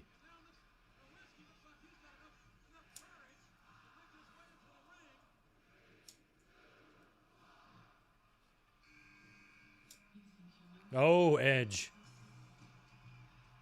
Edge would be getting hurt too, wouldn't he? He'd miss 19.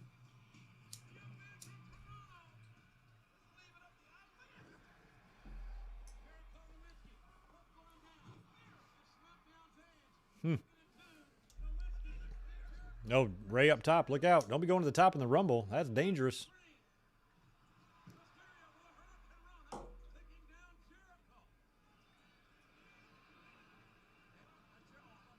Ooh. Posted.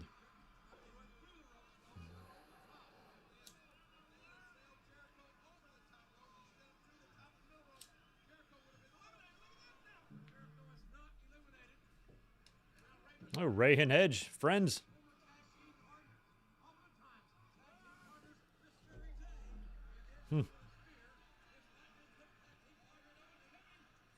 Ooh, Edge out of the way of the 619.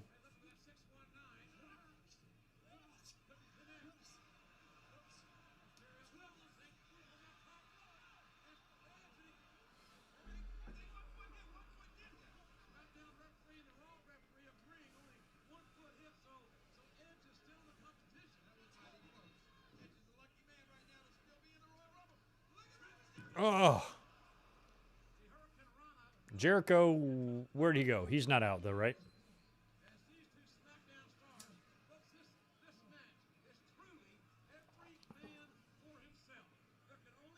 Oh, yes, Tim. I 1 bazillion% guarantee John Cena will be a world champion again. There is no way WWE doesn't do that one more time. Especially with all the Ric Flair heat these days. I think they want to get past that and give Cena that title as soon as possible. Randy Orton might get there, too. Christian. Oh, here's Christian. Christian had some weird themes back then.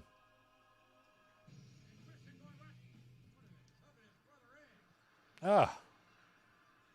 Look at Edge and Christian back together.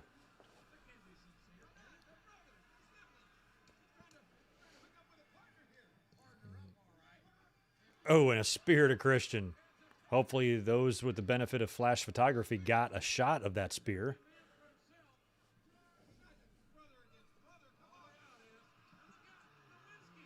Nowinski thinks he got them both. Wow, Edge and Ray both saved themselves. 2 people he thinks he won. You went to Harvard. Look how dumb you are. Oh, my God. What were they trying to do there?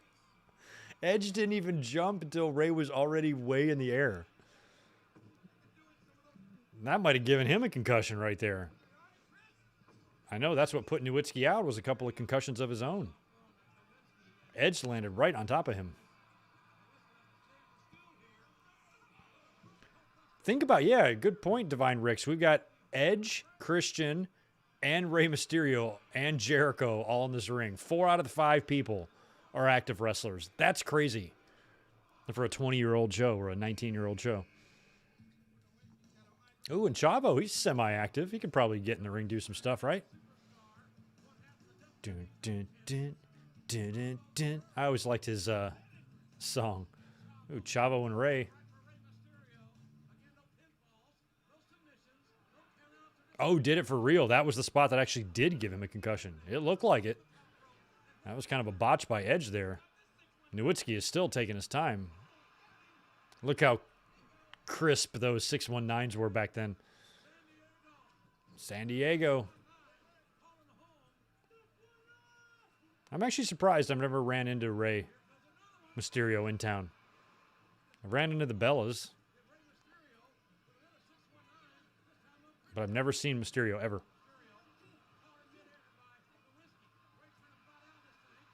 And there goes Nowinski, eliminated by Ray.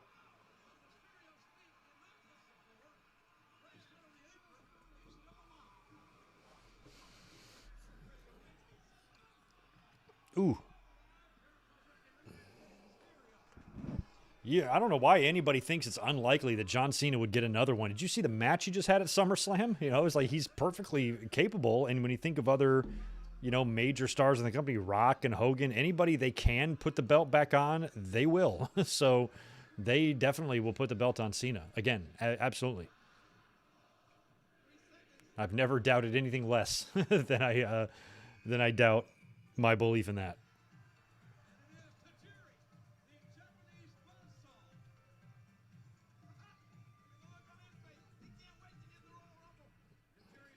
Oof.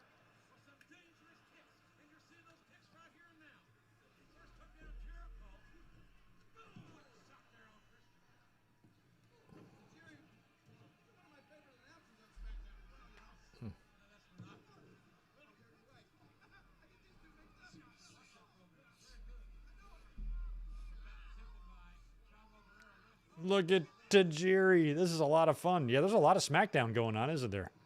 Right now.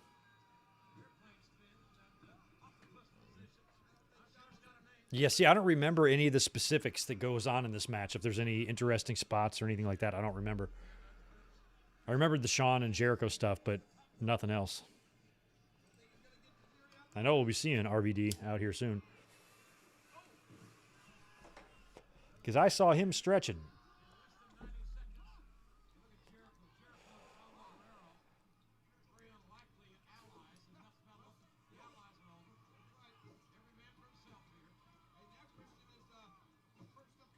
There we go, 10 seconds.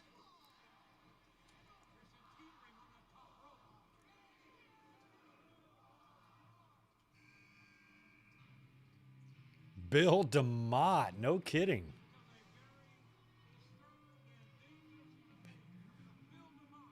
Bill DeMott. His entrance is very humorous. Wasn't expecting him.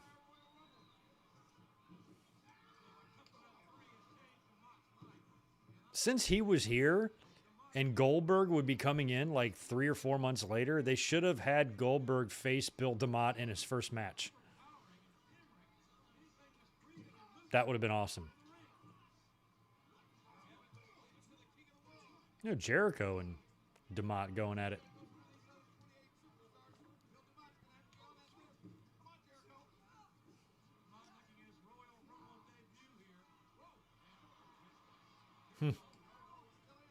Oh yeah, he was huge erection. God. Oh my God.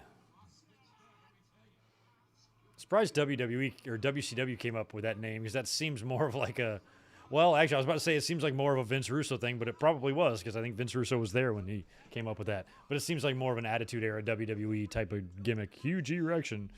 Henry O. Godwin. Oh yeah. I'll be right back. I need a little refresher.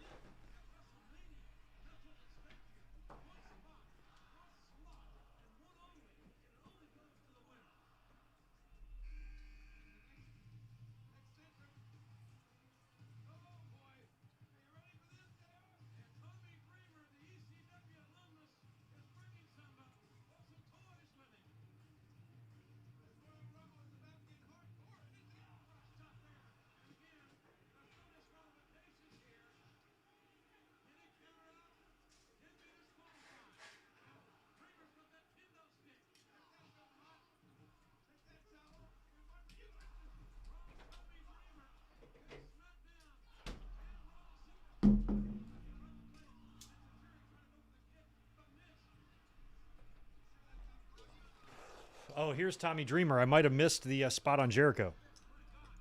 Tommy Dreamer is here with kendo sticks.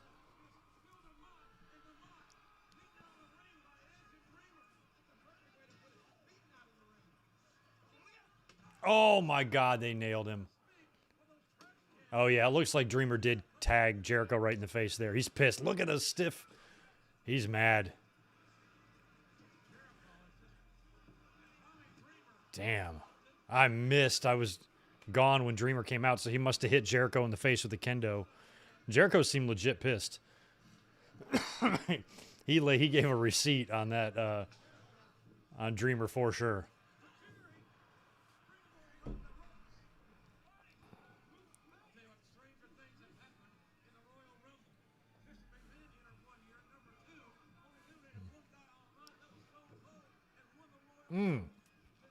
Yeah, he's got it right between his eyes, doesn't he? Damn.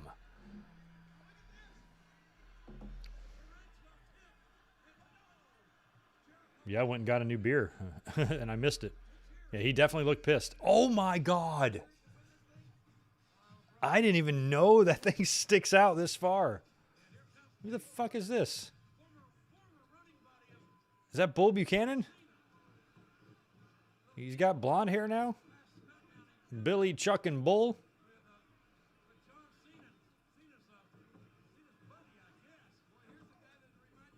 Oh, yeah, John Cena's buddy. Oh, B squared, right? I forgot about B squared. I'm so glad. Oh, goodbye, B squared. He's out.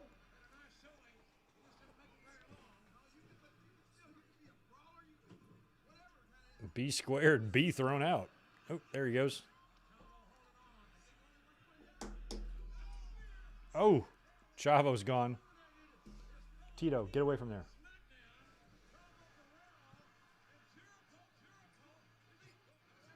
Oh, is he going to be able to skin the cat with that knot on his head? Oh, no. And he eliminates E and C. The three guys that I was in a car accident with in 1999 were all in the ring together. How interesting. Oh, my God. That looks so gnarly. I'm glad he didn't catch it in the actual eye. So Jericho's going to be in here by himself. Does Shawn come out and fuck him up?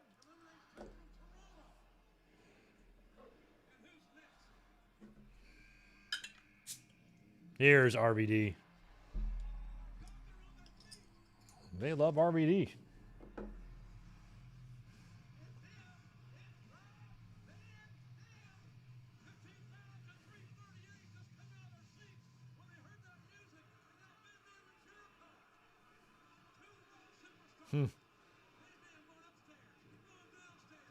Oh, we missed.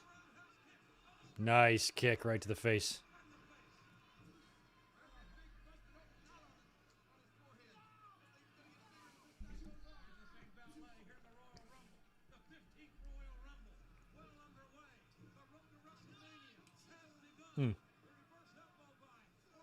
You know what? I don't know what number we're on. I'd say 10, something like that. I haven't even been looking to see if they've been showing the numbers next to the entrance. They probably are. Yeah, RVD at this time was one of my favorites. I left him out when I was rattling off all those great wrestlers earlier. The Yetis and the Angles and the Benoits and Jericho's. RVD's here too. The talent was off the hook. That's why I just thought Scott Steiner was so unnecessary. There's so many better, more capable people there at that time.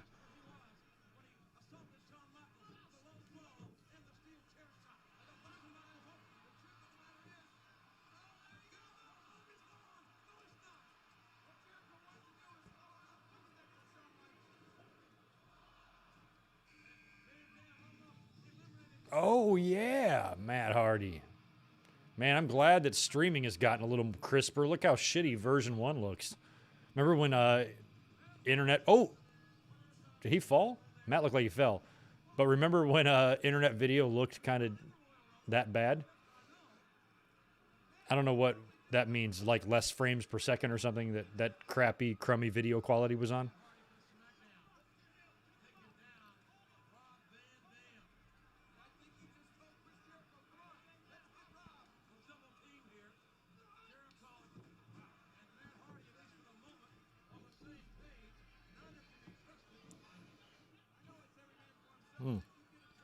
Thank you. RVD was number 12.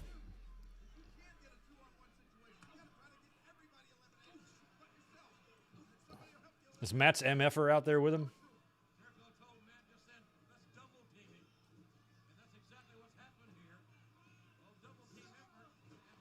Nice.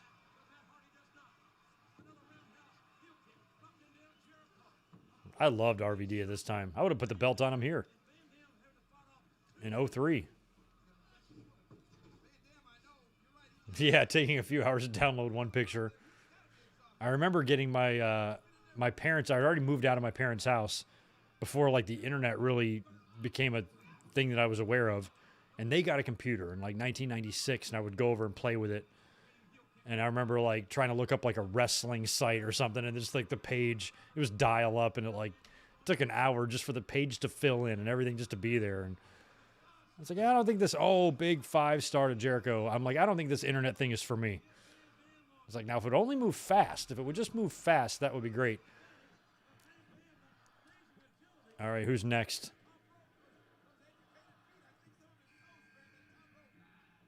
Oh, it's Eddie. Good. And I remember when I moved away, when I moved to the beach, when I lived in North Carolina, I was living in a shitty town, and I moved down to the beach, a town that was a little bigger and had more shit to offer. And I had the option, they had Time Warner cable there, which I had like a little local cable place where I was before, just dial-up internet. And so Time Warner had the option for Roadrunner, which was like fast speed internet, and you have to pay more for it. But I remember being blown away with the speed of Roadrunner. I'm like, the page loads right away. You don't even have to wait for anything. And from then on, I was like, no more dial-up. I am Roadrunner for life. And now, like, everything's Roadrunner. But Roadrunner was such a big deal. That was probably like 2000, 2001.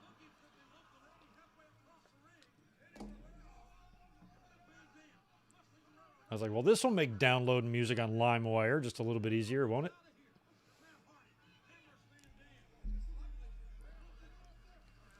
Yeah, I've seen Eddie Guerrero wrestle a bunch of times in person, but I did not ever meet Eddie. Ooh.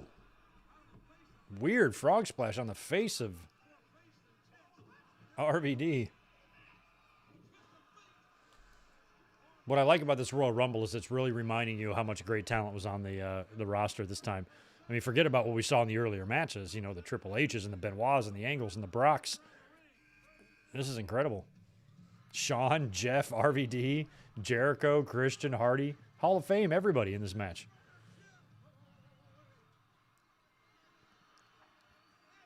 The only duds in here, the only non-Hall of Famers are probably Nowitzki and Bull Buchanan. Look at these brothers.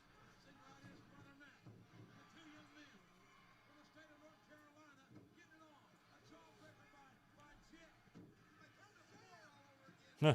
1 year prior to this, they would kind of be on the same page in the Royal Rumble, right after WWE attempted to do that failed split at the end of 2001. Oh, look at that little MFer saving Matt.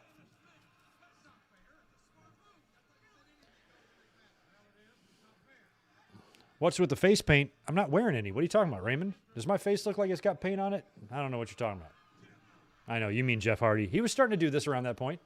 They split up the Hardys. He cut his hair short. Started doing the body paint, too. Get out of the way, Shannon Moore. Look, he's going to lay on him. I'm going to protect Matt Hardy. Okay, I'll just fucking nail you, too. Double swanton. Oh, that's cool, David Brown. 1998, huh?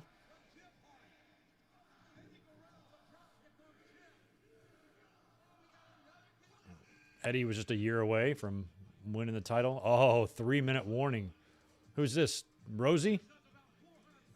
Or is it Umanga? No, it's Rosie. No, it's Jamal.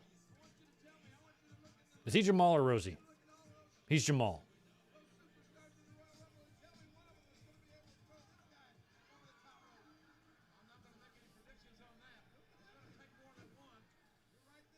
No, wait, this is Rosie. I don't know who it is. I'm pretty sure Umango was Jamal. This is Rosie, right? And Rosie is Roman Reigns' brother, right? They look alike. It's like, maybe it's Haku. I don't know who the fuck it is.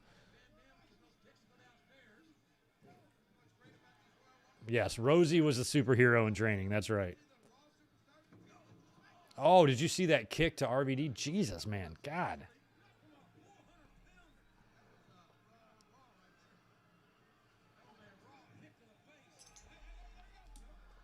Thank you. Jamal was Umanga.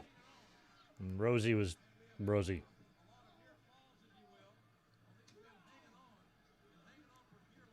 He really does look a lot like a bigger Roman Reigns. I mean, a lot of them look like that whole family resemble each other, but Roman and him are pretty uncanny. Facially, anyway.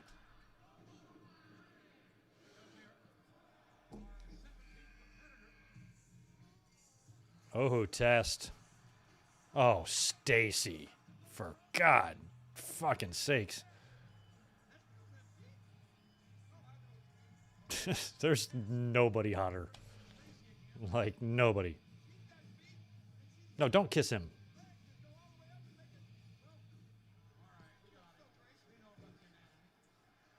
We know about the anatomy. A lot of ghosts in there. Test, Eddie, Rosie. He's going to pump handle Matt pretty good.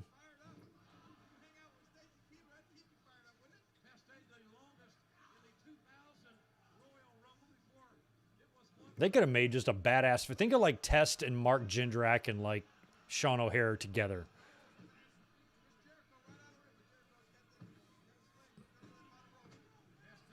Yeah, Test and Stacy were dating around the Test dated everybody. He dated Kelly too. Teaching me how.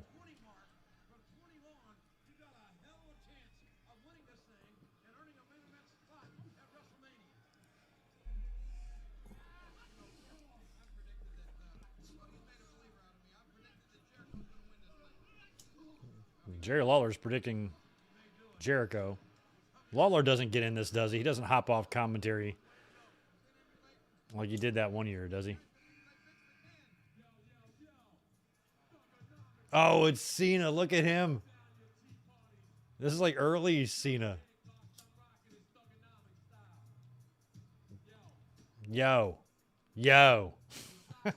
Yo.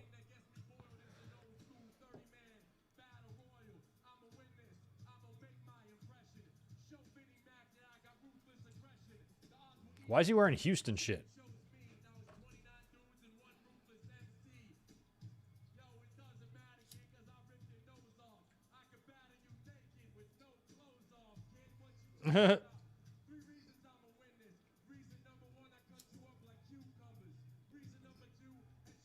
This is brand new Cena. He just started this bullshit, right?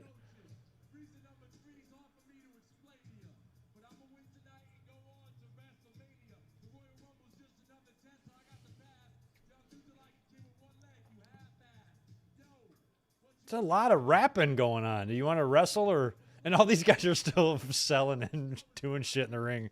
This fucker is out here word lifing. Ugh.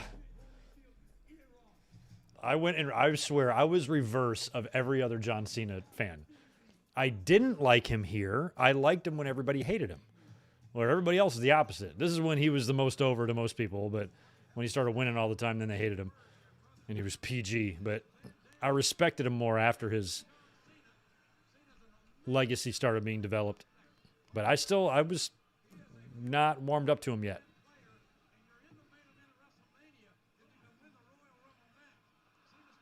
And I was like, we were only 10 years away, maybe 12 at that point, removed from Vanilla Ice. So, and Marky Mark. And I'm like, that's all too fresh still.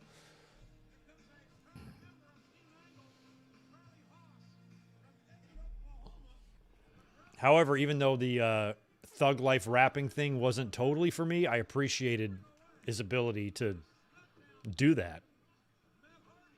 Is Cena wearing jeans? Regular jeans. Look at him. That doesn't even look natural. I don't recall him ever wearing those before. And of course, they're hanging down halfway down his ass, naturally. But he's wearing full-on jeans. That's the funniest shit to me.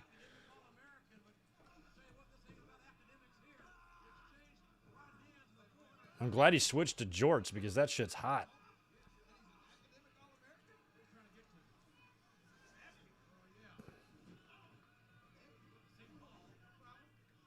Yeah, 2006, that sounds about right. And I remember that WrestleMania 22 match with Triple H, and Triple H, who had all the previous heat. Triple H was the one ruining wrestling before, and now he's getting cheered all of a sudden against John Cena. Oh, there's Jeff Hardy's gone. Fans can never make up their mind who they think is ruining wrestling. It's somebody different every couple years.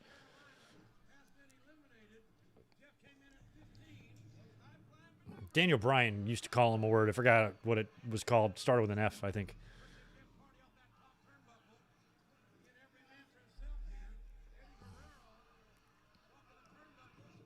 Eddie and Jericho. Jericho's still gutting it out in there, man. Despite the fucking raspberry on his forehead. Oh, here comes Rikishi.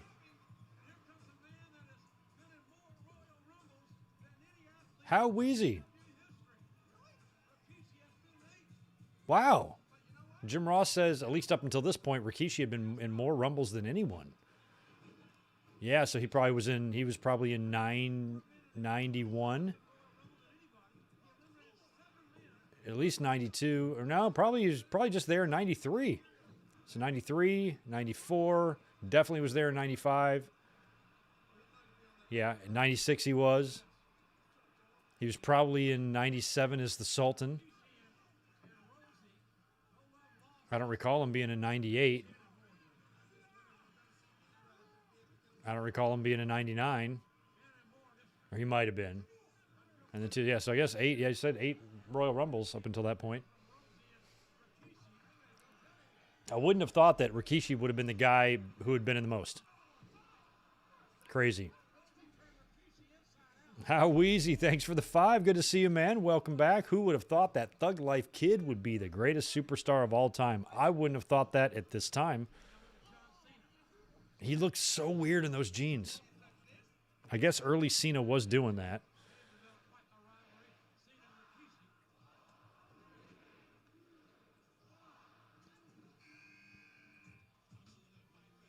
Oh, the other 3-minute. Here comes Umanga. What's up with this music? Is that really 3-minute warnings music, or didn't they have a different one? Unless they updated it or something.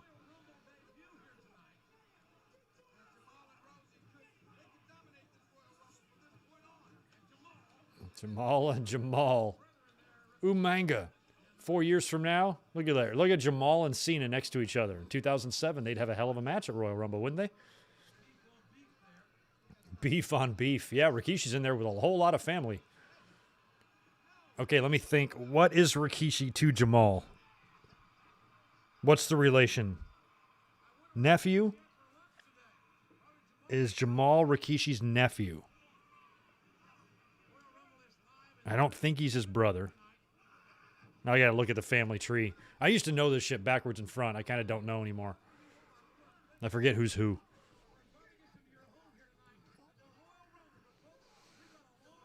All I know is me and The Rock are identical twins.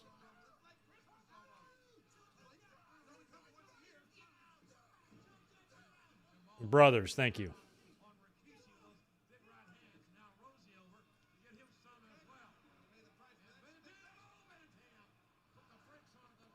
Who got eliminated? Nobody. Oh, Rob Van Dam saved himself. Kane.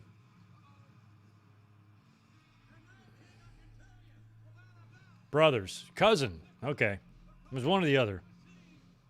They've definitely had a Thanksgiving dinner together, or maybe a Christmas.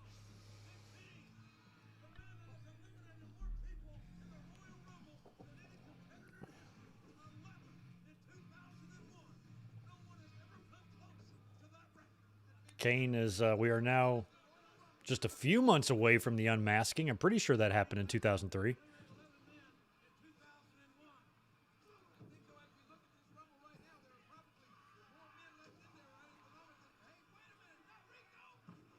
Oof. Yeah, so Rosie is also Afa's son, right? But I wasn't sure about Umanga. Oh, and there goes Rosie.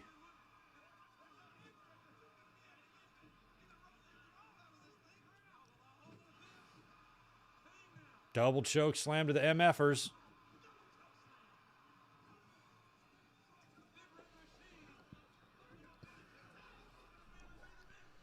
Yeah, when you look back at Kane at this time, it almost makes sense to... Oh! How did Jericho avoid elimination there? Holy shit. They were already starting to humanize Kane. He was starting to talk normal. His gear was becoming more revealing. You could see his mouth more, even on the mask. I guess looking back, it probably was fine, but the way his look was looking and evolving. Yes, Rosie is Roman's brother. Yes. I also forget there's Tama and Maddie. And some of them gets a little shady where they all land. And I remember they originally brought Tonga Kid, Tama, back into WWE. He came in, gained a lot of weight, and it was just briefly. They were doing a deal where I forgot who it was. It was him, and it might have been Fatu. It was two Samoans, and they were coming out to the aisleway watching matches. They were like dressed in suits. And one of them was Tonga Kid. But something fell through, and I want to say that was 95 or 96. and something fell through and they didn't come in or something happened. I don't know. We Are Pro Wrestling, or some of y'all might know the story. But I remember him appearing on TV. It was like on Superstars. And they just stood in the aisleway and watched and then like went away. But I don't recall the details on whatever that was. All right, we got to be coming up on close to number 20 here or something.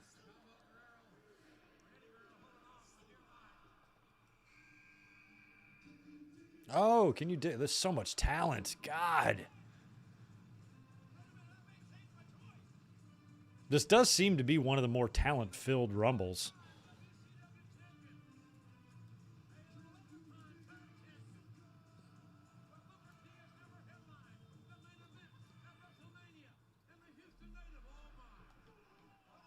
Yeah, okay, so I'm not imagining that shit in 95. And I don't remember if it had anything to do with the head shrinkers, because, like, Samu had left the company, and they brought in Barbarian to replace him, who I don't think is related. But it was around that shit, and that's when Albano was still with him or not. It's fucking fuzzy to me. But... oh, Eddie. Oof. Eddie went and landed hard. Don't worry, Eddie. One more year, dog. You'll get there. You and Benoit. It was Samu and Tonga coming out during Fatu matches. Thank you, John. So then was Fatu, was he make a change Fatu when that was happening? So the head shrinkers were done and now Samu was back with Tonga Kid, who had put on so much weight. I didn't even know it was him until after the fact. I'm like, that was Tonga Kid? Holy shit.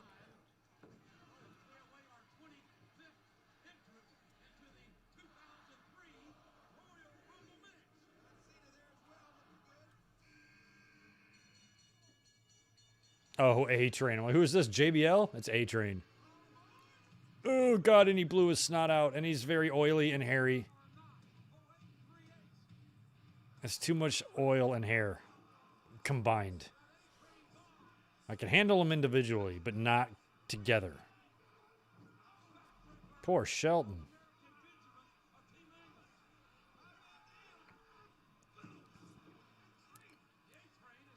Knowing who WWE was at this time, I actually am surprised they never brought in Animal Steel to like introduce A-Train as his son.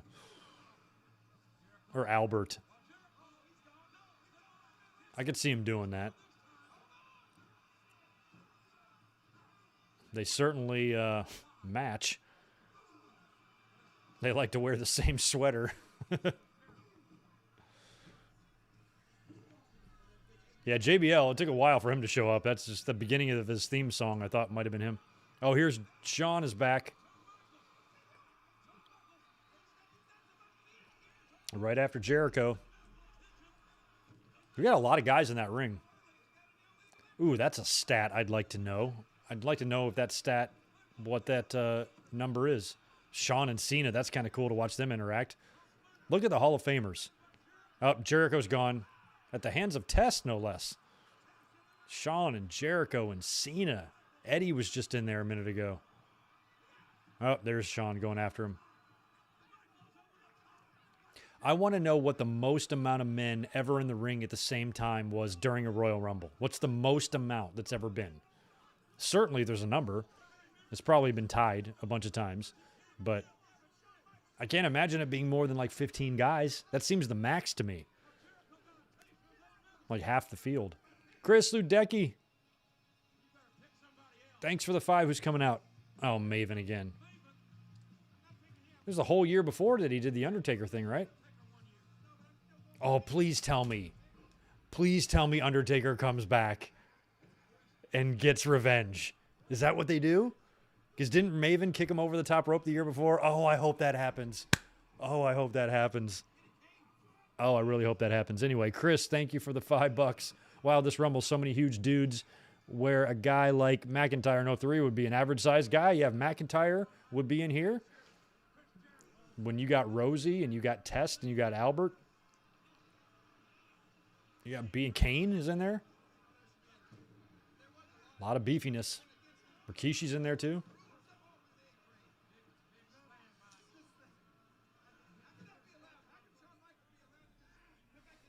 94 was pretty crowded. I guess you're right. It was. We watched that last week.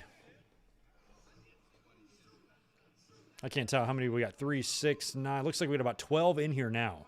11 or 12. 3, 6, 9, 11, I think. No, 4, 6, 8. Yeah, 11. I count 12. I count 12 people.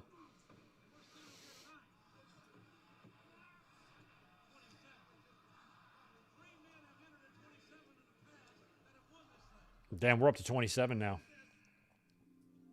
Oh, Goldie.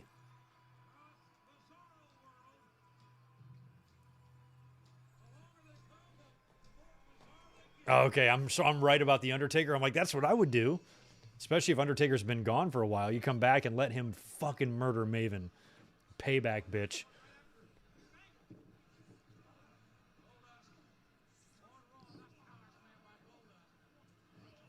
You know who did something recently? I think it's Sean Ross Sapp has got some sort of crazy Rumble book full of statistics. I wonder if something like that is in there. Somebody tweet him and ask him.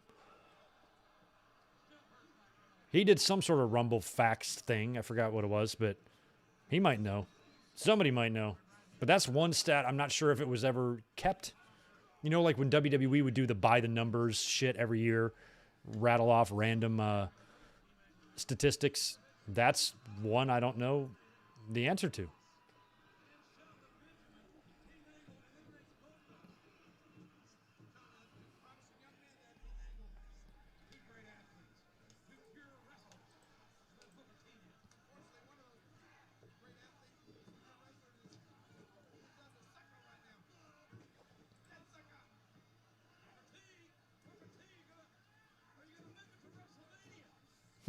Colin, are you in the chat right now? Oh, Booker T's gone. I just got your DM about you got to turn off my notifications because I'm the one that's told you about the last 2 celebrity deaths. I was just getting ready for the stream, so I had Twitter right in front of me. So I literally saw TMZ post it as it happened.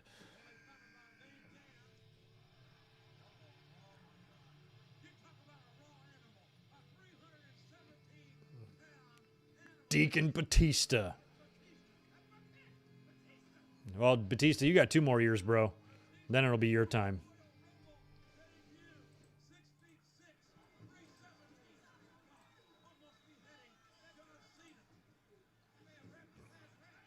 Oh, thank you for that, Ruben.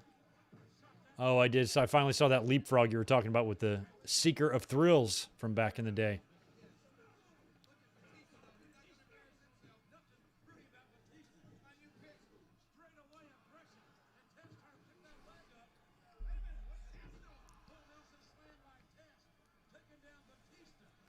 Oh, is the Undertaker going to be in the 2022 Men's Royal Rumble match? I hope not. I don't want him or need him. But whatever, Taker. Test is gone. Take a shower, Test. Wow, I don't think this might be the first time I ever recall Batista and Test doing shit together, although I'm sure they've had more than one match. Yeah, a lot of OVW. You got Batista in there. You got Shelton Benjamin still in there. Oh, Rikishi's out. Yeah, there's Benjamin and Batista right there. And Cena.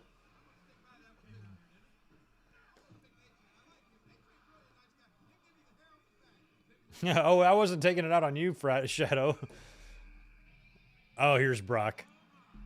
I just hope that he doesn't. I kind of enjoy Undertaker retired now. I wasn't a fan of his retirement, though, but because that was Thunderdome shit or whatever, but still.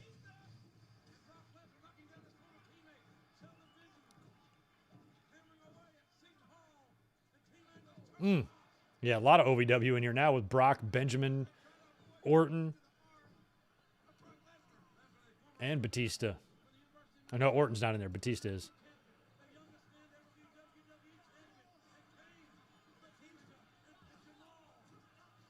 They're trying to get Kane out. He's hanging on. Oh, wow. Brock eliminated both of the world's greatest tag team. So I guess that's probably going to leave Undertaker. Oh, wow, and he's going to F5 Matt Hardy over the top rope. Jesus. Brock is on a tear.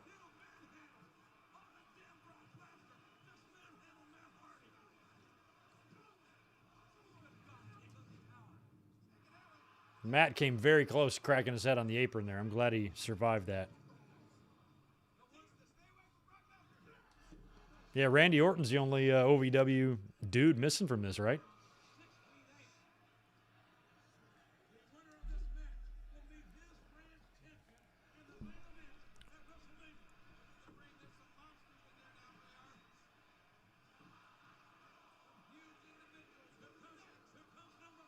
$30. I hated this Undertaker song. It has got to be the worst song I've ever heard. I'd rather listen to that Friday song. You to think you can just walk away. Ugh. It's so bad. The only person I ever want Undertaker to come to the ring to is Jim fucking Johnson. Not Kid Rock, not Limp Shit Dick, and certainly not whatever the fuck this is.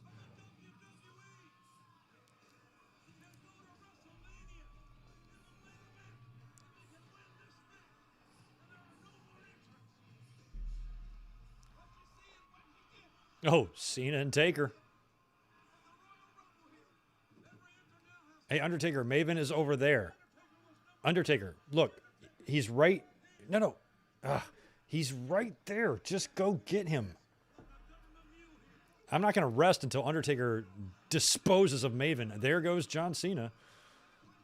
Maven outlasts John Cena in the Royal Rumble. Oh, come on, Undertaker. Lock eyes with him. Ooh. Mango. Oh, they're going to try to redo the spot. They tried to redo the same spot. I love that.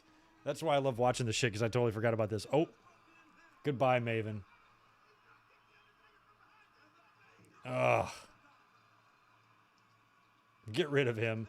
That was exactly how he got dumped out in 02, right? Drop kick to the back. Bye, Maven. Oh, that felt so good. Been waiting a year for that.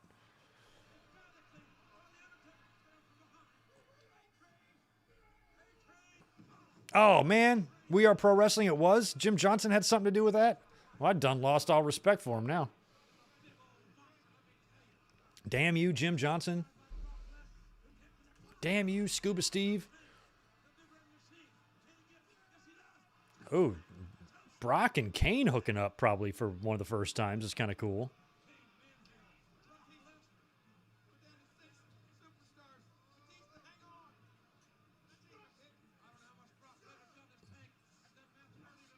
No, oh, Albert caught that right on the chin.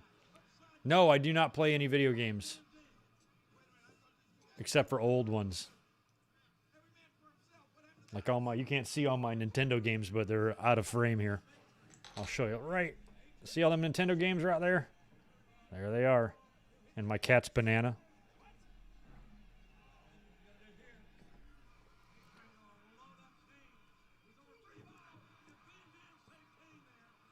Ooh, Albert is drooling. I don't like to see that. That means he's out. His drool's going to mix with the oil and the hair. And it's going to create this trifecta of gross on his very massive chest. Oh, he's going to toss. RVD picked up the spare. Nice.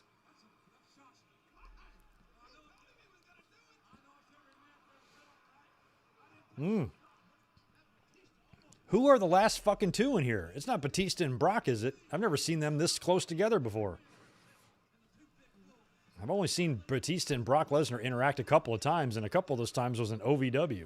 Very little of it was on the main roster. I know. I just hated that song by The Undertaker. I'm so sad that Jim Johnson had something to do with it. We Are Pro Wrestling ruins my life every time. He always tells me something that I don't want to hear, and I didn't want to hear that.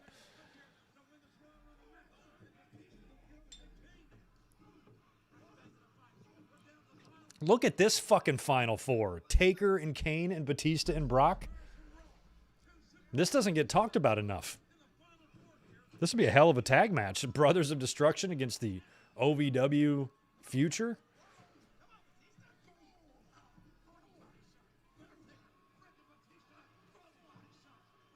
How long will WWE be around for? I'd say end of the month, maybe. Early February, something like that. They'll probably go out of business. So by the time they get to Valentine's Day, it'll just be AEW. That's all we got. That's all we'll have.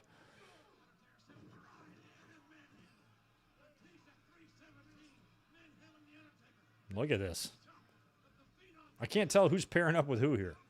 Shouldn't Taker and Kane be together?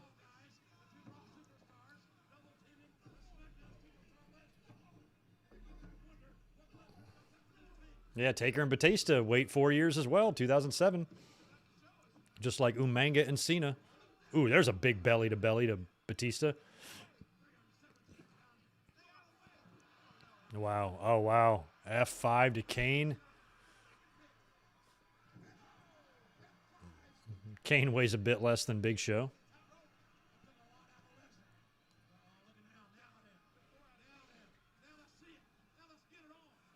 Taker and Brock final two makes a lot of sense considering their history from the previous year. That Hell in the Cell match they had in 2002 was incredible.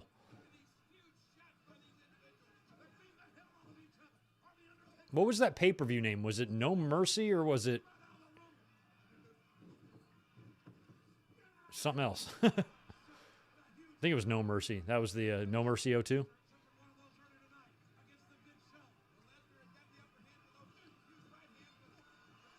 Oh, Taker. Oh, look like Brock kind of saved him there.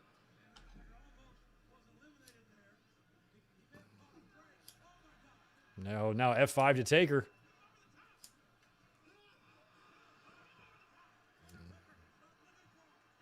That bloody fucking Hell in the Cell match was so good between them. Oh, God. It didn't look pretty, but he got it.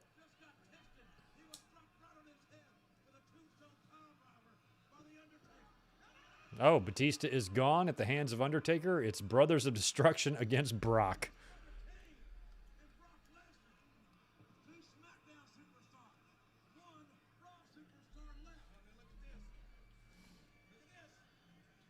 Mm-hmm. Don't tell me they're going to team up. Well, of course they are, Jim Ross. They're bros, man.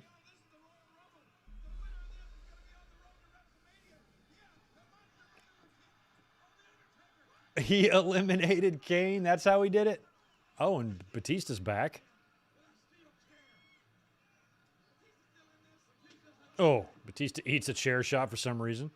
Oh, here's Brock. And that's how he did it. I thought it would be more of a little battle first before he'd throw Undertaker over. He just got him from behind. Brock Lesnar, a babyface at this point, kind of won this match like a heel.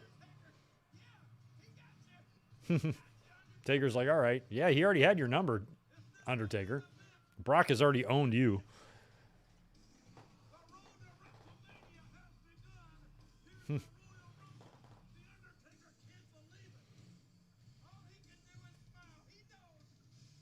I don't think this set up Kane and Taker at Mania because Kane and Taker wouldn't... Kane might have been injured. They didn't work at 19. Kane and Taker would work the next year.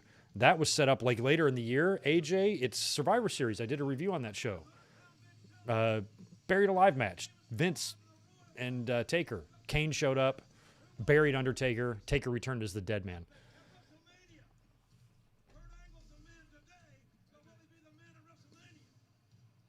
Oh, is Taker going to give Brock some due here? I like it.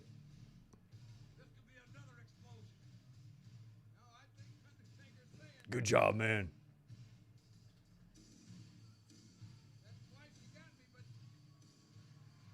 Taker showing the respect. I don't remember any of this. I had no idea that Taker and Brock kind of made peace after their 02 feud. That's kind of cool. I had no idea that happened. What's that son? Dom's horny 24/7.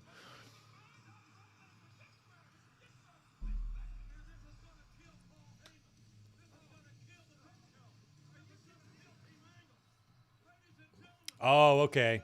Yeah, so maybe AJ, I see what you're saying. This was the initial tease for that. And then Kane would get his revenge way later at Survivor Series that would lead to the next year's Mania. Crazy. Crazy. Well, that was a pretty good Rumble. I have not seen that one in many years. So I think we're set for next week. I think we're going to do 1997 next week. We're going to do 1997 for sure, unless I think of, because we're going to do one the next week too, unless I want to bump that one up to next week and do 97 later. Otherwise, 1 week from tonight, it'll be 1997.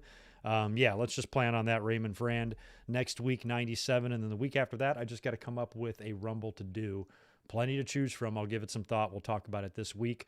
In terms of what you'll get out of me, no live stream planned until Wednesday night for Dynamite, although I'm going to be working on some shit and I might get a mic drop or two hitting the channel tomorrow or Tuesday. And I got a new segment on the channel now called News Nuggets that I talked about yesterday on the podcast. And if anything crazy happens in the next couple of days, you might see me pop up for one of those. Otherwise, we'll be back on Wednesday for Dynamite. Thanks again for being here. Really fun watch along as always. I know We Are Pro Wrestling. We got to do 92, 30-year anniversary, maybe the week after. I did a 92 watch along a couple years ago, but before I had kind of refined how I do this. So it will be cool, or would be cool, to revisit that. Plus, when I did 92, it wasn't a watch along. It was just a standalone upload. So yeah, we could do 92, maybe 97, and then 92 the week after. That might be what we do, but and I could always do 2001 again, which we also have done. In 2002, I did last January, so we've got options, that is for sure. So anyway, you guys have a good rest of your Sunday night. Enjoy whatever you're going to do. Appreciate you guys being here. Make sure you subscribe out the door. Click that thumbs up button for me as well. And I will catch you guys Wednesday night for what should be a pretty fun Dynamite stream. Y'all be good. Peace.